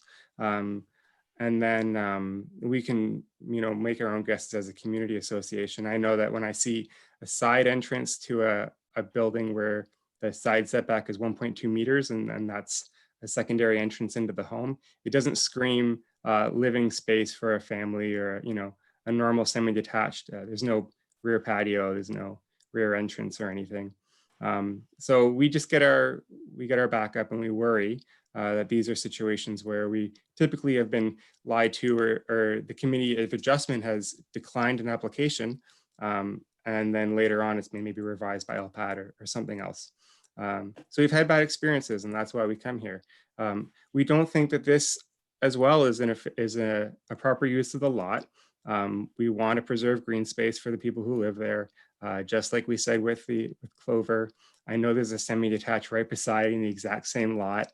I smiled when I saw that, but I do think that the city of Ottawa had the opportunity to change the R3 zoning to an R3F, or a different type of R3 zone to match that semi-detached. They did not do that. They chose R3A for this neighborhood, which is where this semi-detached as proposed would not be allowed. And so they could have made different changes based on something that already existed here, but they didn't. And perhaps, as I wrote down in our notes to you, the existence of an older building that's semi-detached on a lot that, under these regs is too small, perhaps the existence of that property makes it even more necessary for all the other lots to be in compliance with the regulations, for all the reasons the city has to make the zoning rules as they do. And so I'd like to reiterate that there is a ton of available residential space in Heron Park, especially along Bank, down by Billings Bridge. There's a community design plan that the city worked on with the community, and to identify areas for density and identify areas of growth. And we're really looking forward to those places being built up because we recognize the benefits of having more neighbors. But there's plenty of space for these buildings to exist within a regulated environment that's been designed by the city, in a democratic way. I don't know what other way we would have as residents of the city to go about helping to design the neighborhoods in which we live. And I think the current zoning process, as maybe as slow as it is, as we see in the R4 review, is the way we have to do that. And it sets rules. And that's what we would like to live by. I think that this building does not meet the 4 tests for the exact same reasons I had for Clover, successful or not. And I think that the city's moving in many successful ways to build an affordable city for lots of people to live. And we don't need to build over the green space that we have. We have enough opportunity at the moment. Come back in a decade when things have been built up even more, and we'll have to have different conversations as a neighborhood, as a ward, and as a city. But at the moment, we don't need to have this conversation right now. I think there's sufficient land to be built up, and we don't need to have this building to be built here. So thank you very much for your time. All right, Neil, thank you. And we're very glad that you raised these issues. That's exactly why I think that we want to be careful as well, but we want to balance everybody's interests, and that's why I think we're going to be taking a little bit more time on Clover to talk about that. So any questions for Mr. Little on his presentation to us on this application? All right, I'm going to go to you, Ms. Carbon. Same sort of same comments to you. If so, please do re-summarize your comments. Sure. And sure, thank you. I'll try to be brief. So I'd just like to say that on Carlson, there are 15 duplexes, 4 single detached, and 1 semi, of which you saw in the photograph. And as Mike said, that one is an older one that wouldn't necessarily be allowed today. I also want to say that in the R4, so the city, my comments here, the city has recognized that bedroom counts matter because it introduced the interim control bylaw and approved the R4 multi-dwelling review. And the applicant has argued that secondary units are as of right. And we don't deny that there's a right to include a secondary unit. What we're concerned about is the end use of the building and the impact that has on our community. And so in the zoning bylaws, it says that you can have a secondary dwelling unit in a semi-detached dwelling, provided that it's not standalone and that it's part of and contained within the same building. And so if you follow the logic of what's in the zoning bylaw and in the R4 multi-unit dwelling review, if you're looking at a oversized dwelling unit, which has more than 4 bedrooms per unit, then that has to be in a detached lot, a detached building. And it's an detached building because what the city has decided, and it's written in the report, is that a detached building allows for the space around the building envelope to accommodate an oversized dwelling unit that has more people living in it. And so when you put bedrooms counts into a semi-detached, 2 side-by-side semi-detached, and you've got 4 bedrooms or 8 bedrooms on the top 2 and 8 bedrooms below, you don't have the same amenity space to accommodate that many people. And that's exactly what the city was trying to stop by changing and doing the R4 review. So I don't support this particular application because, again, we don't know the end use of this particular development. And knowing the developments that this particular applicant has been involved in with the community, within our community in the past, those have turned into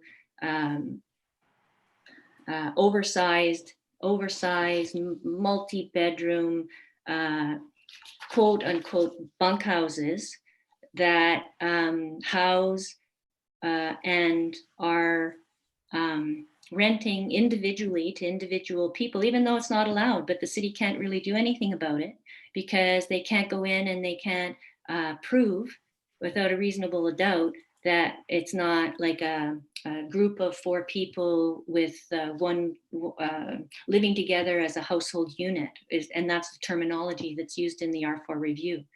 And so in our, as Mike said, we've been burned at least since I've lived here 4 times by developers coming in and saying one thing, and it actually turns out to be something else, and it has detrimental effects on the community. And it's as a result of providing or approving very small applications that allow the buildings to get larger. And because the building is larger, you can fit more bedrooms in it. But if the building remained smaller and fit the size of the actual property, then the property owner would need to have redesigned the space so that there wouldn't be that many people living in it. And that's what we're trying to get at here within the community, is that yes, densify, yes, intensify, but do it in a way that doesn't multiply the number of people exponentially, so that we're dealing with all the resulting problems. And so I do not support this application because I don't know the end result of it. And I think that by approving it, you're opening the door to allowing too high density for what the lot was meant to hold. Thank you. All right. So I'm going to ask Mr. Jude, what is your intent for the for the development? Are you looking at just for families? What are you hoping to get? So right now, this is a property that a family member and I do own currently. And the reason why we are now looking to sever is because we do not have the intention of selling. I've been a resident of Heron Park since 2014, and we hope to be long-term residents here in Heron Park. So our intention is to stay here for long term and keep the property within our family. So I hope that answers the question. All right. Sorry, can I ask a question, Madam Chair? Yes. When you say keep it in the family, do you mean keep it in the family to live in, or keep it in the family to rent out to numerous other people? Like, I'm just trying to understand what your answer really entails there. So the intention right now is, well, before and after COVID, it did affect us financially. In terms of my personal family, at this point, I can't give you a straight answer. I can tell you that my family and I have lived here, and we're planning to stay here. Right now, I do have a family member that lives there, just to clarify. So my family member does live at that particular address currently.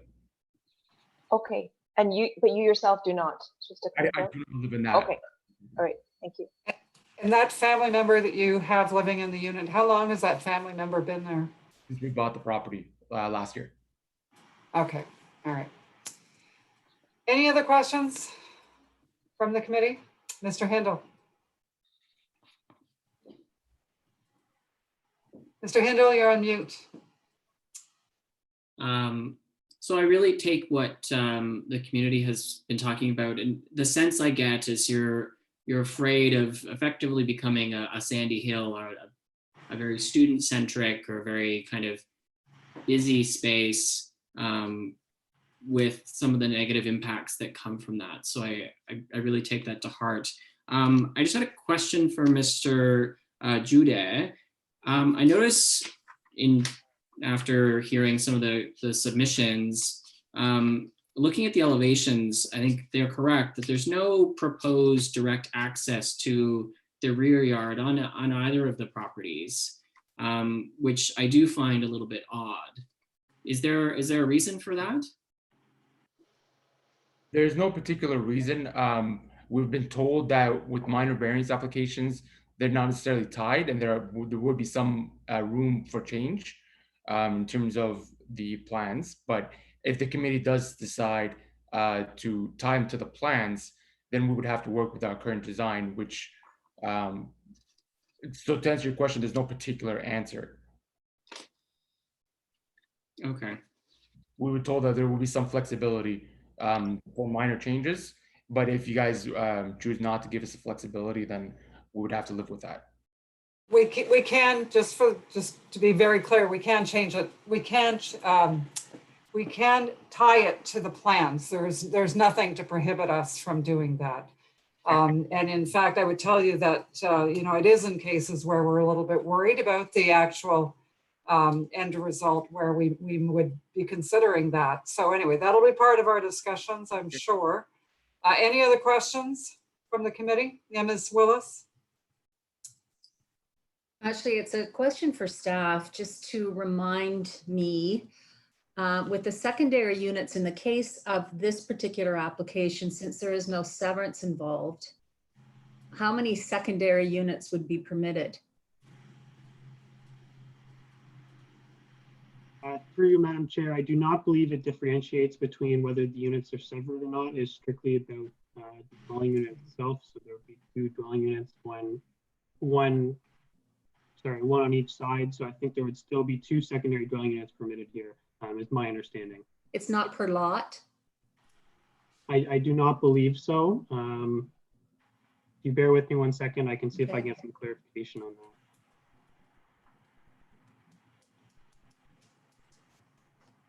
Good question, Ms. Willis. It's an Thank you. important one to iron out.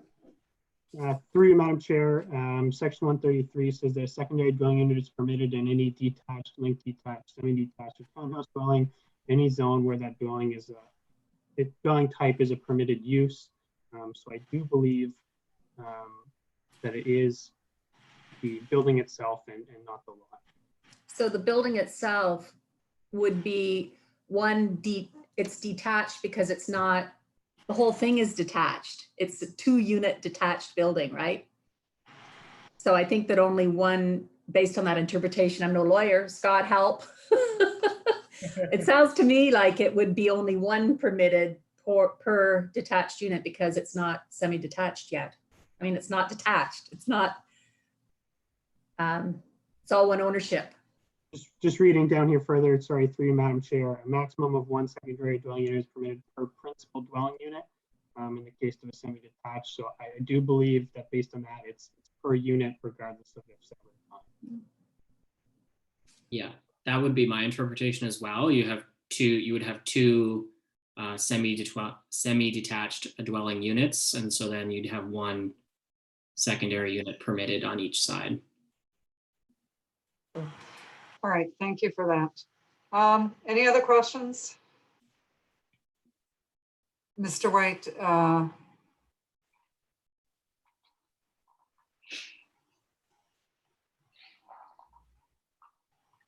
Mr. White? Sorry, Madam Chair. I'm looking for a little bit of clarification on this R4 review as it addressed these secondary dwelling units.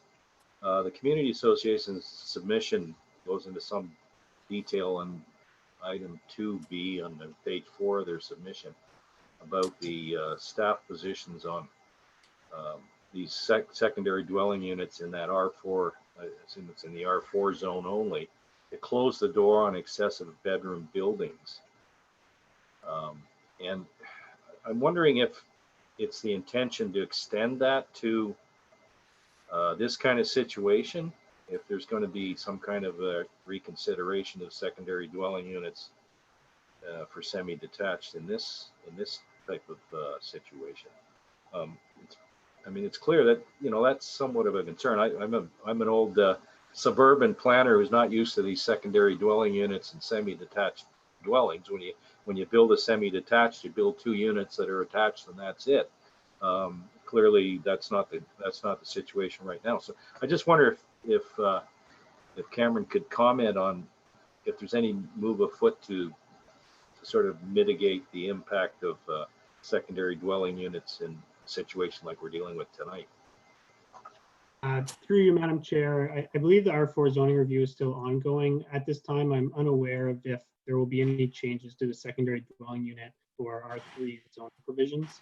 Unfortunately, I don't have an answer for you on that question. All right, so that's a good question. And why don't we? I'd like to follow up, Madam Chair, with staff on that one. If I could later. Thank you. I agree. I think that's worth further discussion, especially since we're obviously finding this challenging, this discussion, because it's not obviously all that clear in terms of how you actually get the result that we think we want to get in this. So I'm going to ask the Mr. Secretary Treasurer, Mr. Billmar, if you wouldn't mind either getting more information on that, or maybe for the next committee of the whole meeting, we could be sure that that we have a presentation from staff on that, so we understand where it's at and what the goals are. And yes, Madam Chair, we will do that. All right, thank you very much. Okay. I think at this point, I don't see any more hands up for questions. Ms. DeSanti? Yes, thanks, Madam Chair. I just want to remind the committee that, and appreciate the comments made, but I just want to remind the committee that the subject property is in an R3A zone, not an R4 zone. So I just want to clarify. Yes. I think we, yeah. All right, so I think Ms. Carbone, again, the public hearing portion's closed, so I'm going to give you like 30 seconds.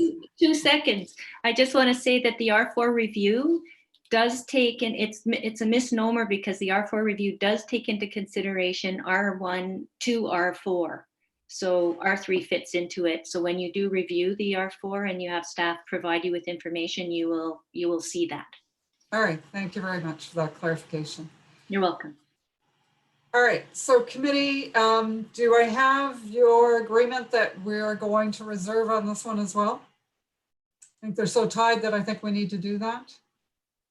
All right, so I'm going to thank the speakers for the late hour. Thank you for sticking in there with us till the end. We really have to go walk the dogs now.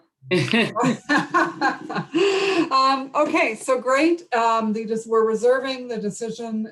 You'll get the decision within 10 days with all of the reasons outlining whichever way we go on this. So, all right, thank you so much for your time. Thank you. Thank you. We have committee one last application to hear this evening.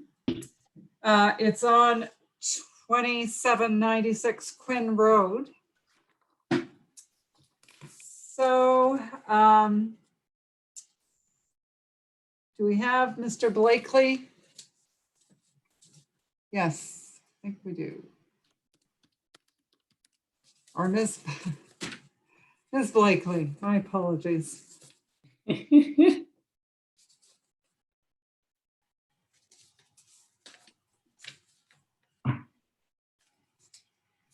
All right, hello. Good evening. So we're going to get just a really brief, the hour is getting late, just a brief presentation, if you will, on the requests for minor variance on this. Please. Madam Chair, I do believe we need the statutory declaration as well. Oh, thank you. All right, so is it you, Ms. Blakely? Who am I speaking to in order to get the oath on this? Yes, that will be me. All right, okay. Do you solemnly swear or affirm that the notice provided to you as part of the application process by the committee was posted first at the property to which the application applies for the prescribed number of days before the hearing, and that it was clearly visible and legible the entire time? Do you swear or affirm? I affirm. All right, thank you so much. Okay, floor is yours. Okay, thank you, Madam Chair. So to provide a brief presentation on this, by way of a bit of context on this site, it's in the area of Leitrim and Albion Road. It's on the south side of Quinn Road, which is an area characterized by a mix of industrial and residential uses. This area has kind of evolved to really accommodate tradespersons or small businesses who operate their business often on the same lot that they reside on. So the area is designated as urban employment area in the official plan. And the Leitrim Community Design Plan further recognizes the area as employment. So it is intended for a range of traditional industrial uses as well as office uses. So the property, I guess that is a schedule from the CDP that notes the area in purple as employment. So the property is zoned light industrial zone, and the properties along Quinn Road, you can see, are subject to a site-specific exception that permits a dwelling unit or a detached dwelling as an additional permitted use. Otherwise, the IL zone permits the full range of industrial uses. And you can see as well, the surrounding lands are predominantly industrial or mixed use. So the owner of this property acquired it in 2016 to use as the primary residence. And so it's currently developed with a 2-story detached dwelling on partial services. And there's an existing accessory building at the rear that was originally constructed as a garage with a second floor for storage. The previous owner who our client purchased this from had converted the upper floor to a residential unit, and we understand it was not legally established at that time. So the owner, it's come to their attention that the residential use isn't permitted. So they're seeking to convert the existing accessory building to a principal use building that would be used for the purpose of their cabinetry business. So the ground floor would be a production and assembly area, and then the upper floor and a new mezzanine area would be used as office space for their business. So there's no substantial changes to the site. It's mostly internal construction. So the proposed conversion requires just a single variance, and that's in relation to the interior side yard setback. So the building was originally constructed in accordance with the accessory building provisions under the zoning bylaw. And however, the proposed conversion will change the status of that building to a principal use, which is subject to different standards under the zoning bylaw. So the building was constructed at a setback of 4.28 meters from the west lot line, whereas the bylaw requires 7.5 meters for principal use building. So to briefly cover the 4 tests, so the proposed conversion conforms to the policies of the official plan, which aim to protect employment areas for uses such as this. It's in keeping with the CDP, which aims to direct industrial office uses within the Leitrim community to this area. This area is seen as desirable for employment, as it has good access to arterial roads, and it also coincides with the airport operating zone, so that this area is typically, like, uses such as this are more compatible within these operating zones than more sensitive uses. So the reduced interior side yard setback, in terms of the zoning bylaw, it maintains the overall intent of the zoning, which permits light industrial uses, low impact industrial uses and offices. And it's also in keeping with the intent of that site-specific exception, which kind of recognizes the historical development of this area with a mix of residential and industrial. So the conversion will comply with zoning in terms of use and performance standards, including parking, with this exception of the slightly reduced interior side yard. That being said, there's quite substantial setback from other neighboring dwellings, as you can see on the photo. The closest dwelling is approximately 40 meters away. So there's not concern in terms of impact. And the nature of the business, they're operating a custom cabinetry. So there's only 3 employees on site, limited visits by customers, since most of their design consultations, all installations happen on site. And there's not regular deliveries, as the client does have their own company vehicle. So there's not much in terms of potential disturbance to the community associated with this. So the conversion is desirable for the property. It's completely compatible within the context and the planned function of this area.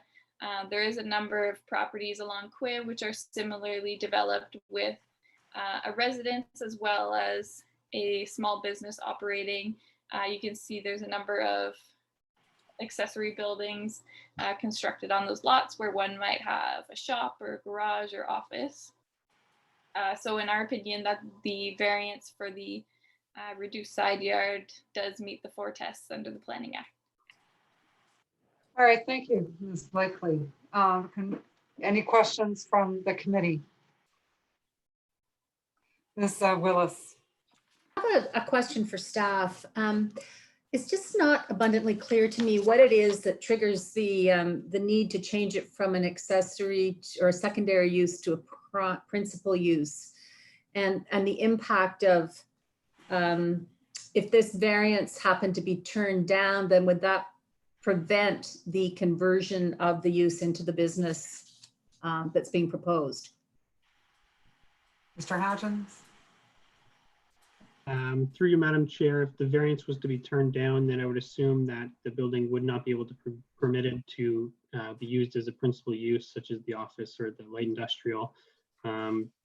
The need for the change here was because it was developed as an accessory structure, the garage, which has different setback requirements from a primary structure in this zone. So the need results from when they go to get the building permit, they will need to have the setbacks for the primary structure, not as an accessory structure. So the variance here, because it was constructed too close to the property line as an accessory structure when considered to be a primary.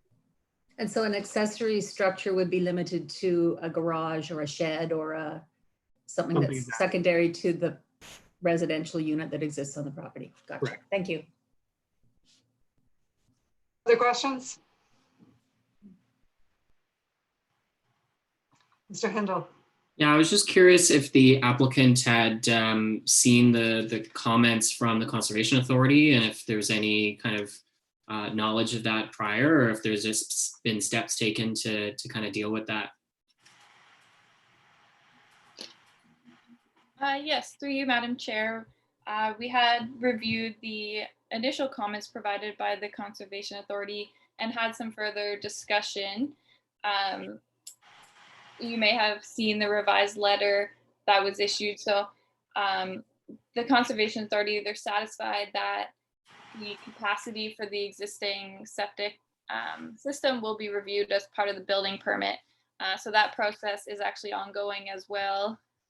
So there was a septic permit issued in 2014 for the existing septic system, and it's designed to accommodate additional flows. That there's not a concern that there'll be any increase in flows associated with the conversion, but in any event that will be reviewed as part of the building permit. Okay, great. Thank you. Any other questions? All right, so I think I'm going to open it up to the public portion of this hearing of the application. I have a Mr. Arthur, Michael Arthur. I see you're with us, Mr. Arthur.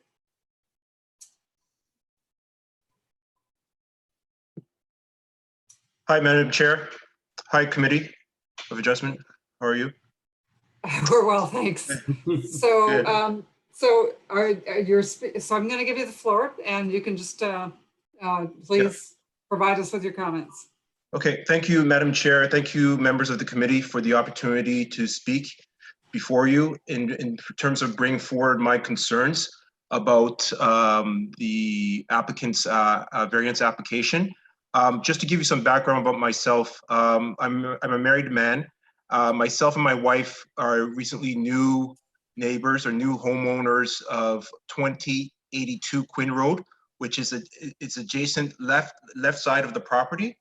And we heard about this variance application when we received the notice, and I appreciate that you brought that notice to our attention.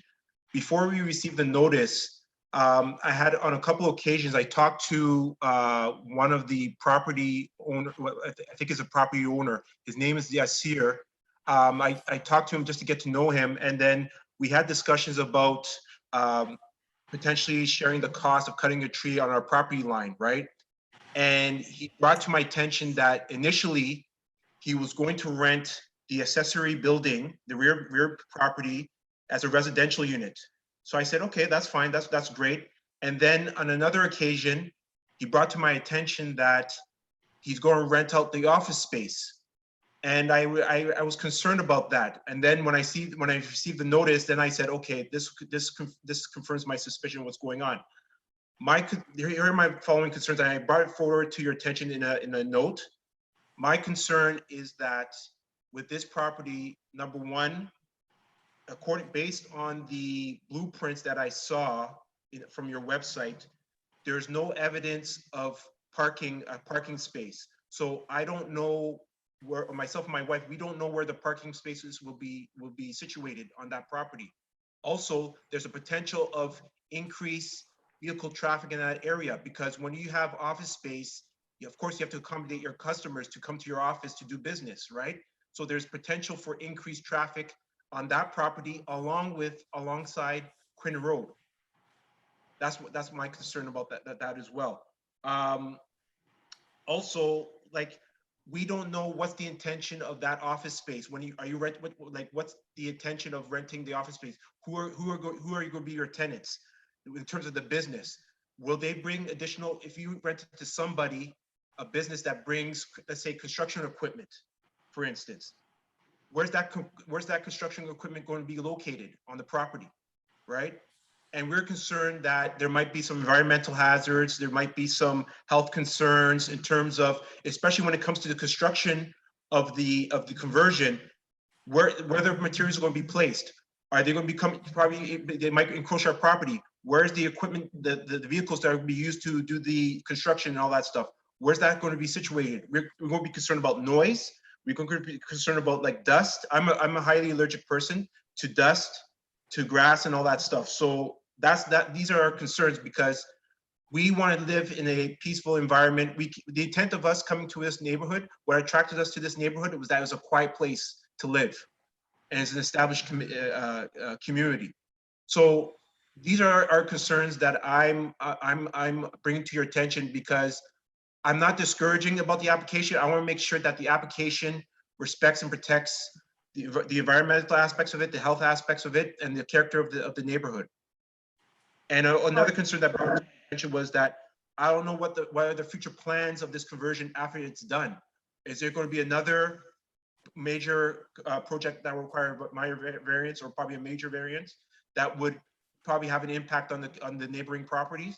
Also, potential for myself and my wife are concerned about the fact that there might be decrease in the property value, the value of our property, or increase in property taxes. I'm concerned about that.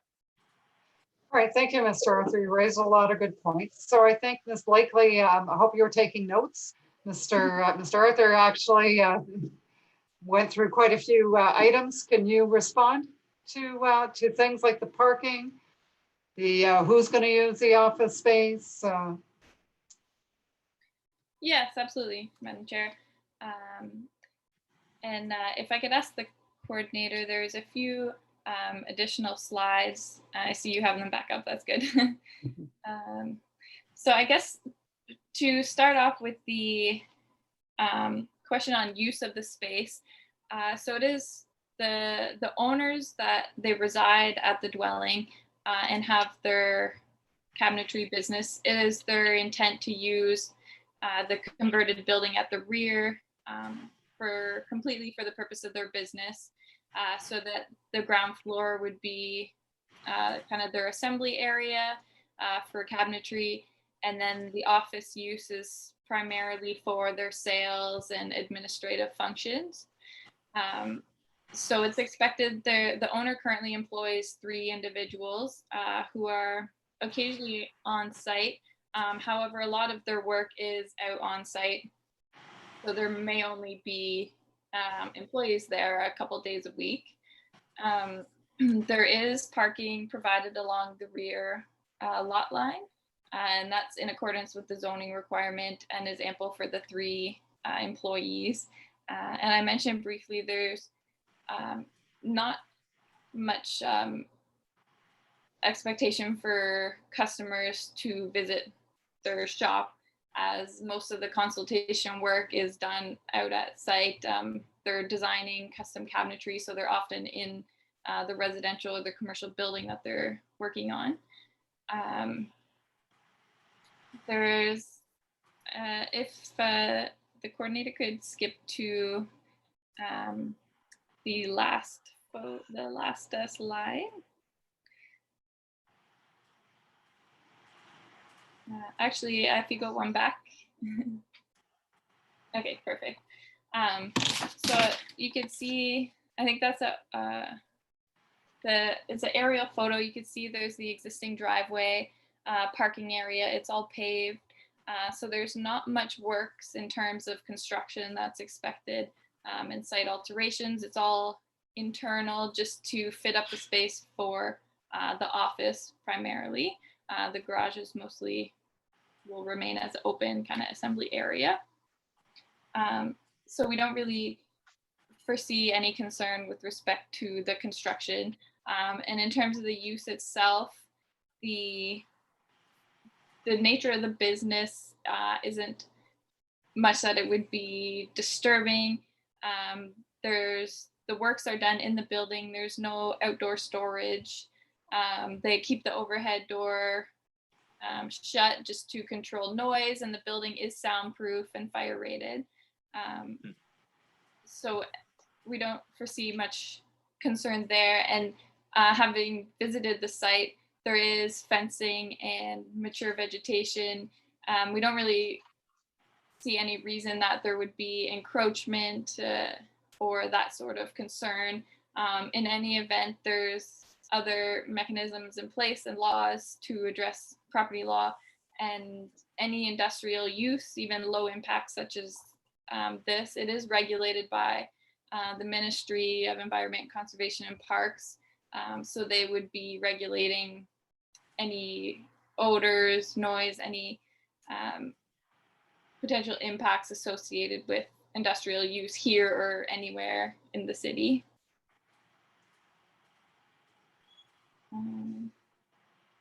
All right, thank you. I think that, was there anything else, Ms. Blakely? I think it was just the last point I had on property value. We know it's not often a planning consideration, but we expect it is an industrial area intended that way under the official plan and the zoning. So we expect that property value would reflect or be influenced by being in a residential or being residential uses in an industrial zone. All right. Thank you very much for that overview. Does anyone else have any questions for either Ms. Blakely or Mr. Arthur? Property tax. Sorry, I'm not seeing anyone else. Mr. Hindle, no? No. Okay. Well, maybe I'll just ask Mr. All right. Maybe I'll just ask Mr. Arthur, were you aware that when you bought your home that this is located in an industrial area? When I spoke with my lawyer, that wasn't advised to me about being in an industrial area, like when we bought the house. You were informed about that. Okay. Okay. All right. Okay, if there's no more questions for Mr. Arthur, then I'm going to ask. Sorry, Madam Chair. I'm going to give you a minute, Mr. Arthur, because you've had a chance to speak already. Okay. Is it a new point that you want to raise? It's just a question that just came to my mind. Our concerns is that what happens if this owner expands their business? Are they gonna, how's that gonna affect the configuration of the property down the road? Has that been addressed? Has Kayla and her company addressed that situation?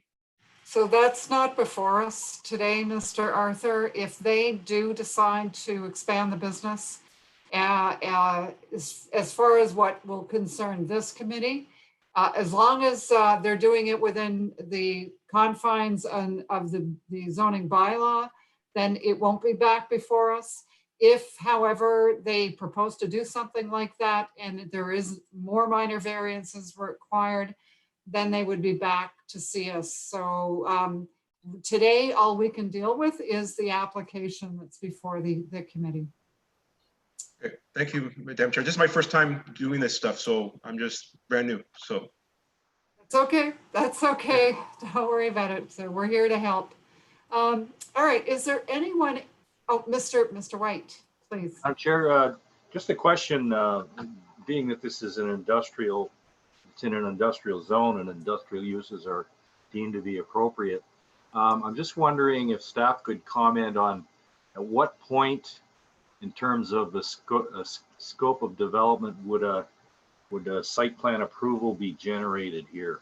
I'm thinking if there is an expansion of the use on the site, what sort of expansion would generate site plan control approval, which would result in obviously some input from the community, the surrounding community, as far as another public process.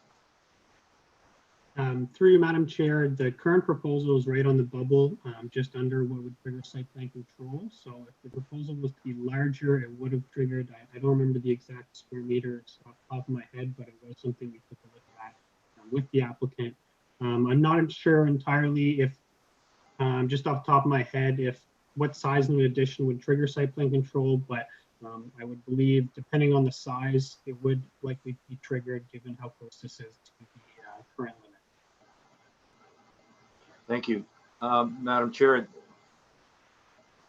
I think under those circumstances, I think we can sort of give Mr. Arthur some comfort in the fact that if there is a significant expansion on the site of the operation or any other industrial use, there would be a site plan approval process that would kick in at some point.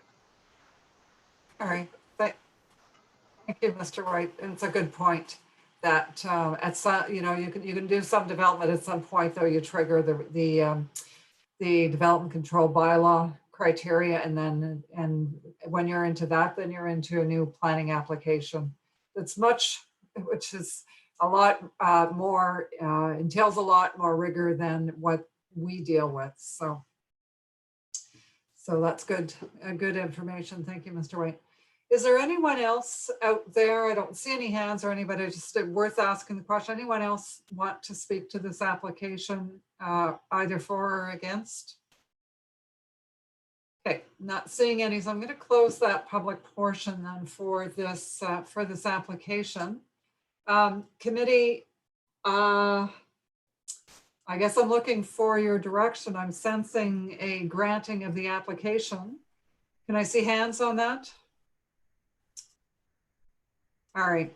So Ms. Blakely, it looks like the application is granted. There's consensus by the panel on that. So we're going to wish you good luck with that project. It seems like an interesting, sort of an interesting development.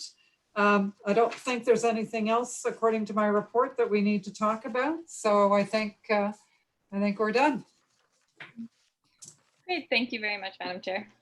All right, thank you, and have a good rest of your evening. There's not much left.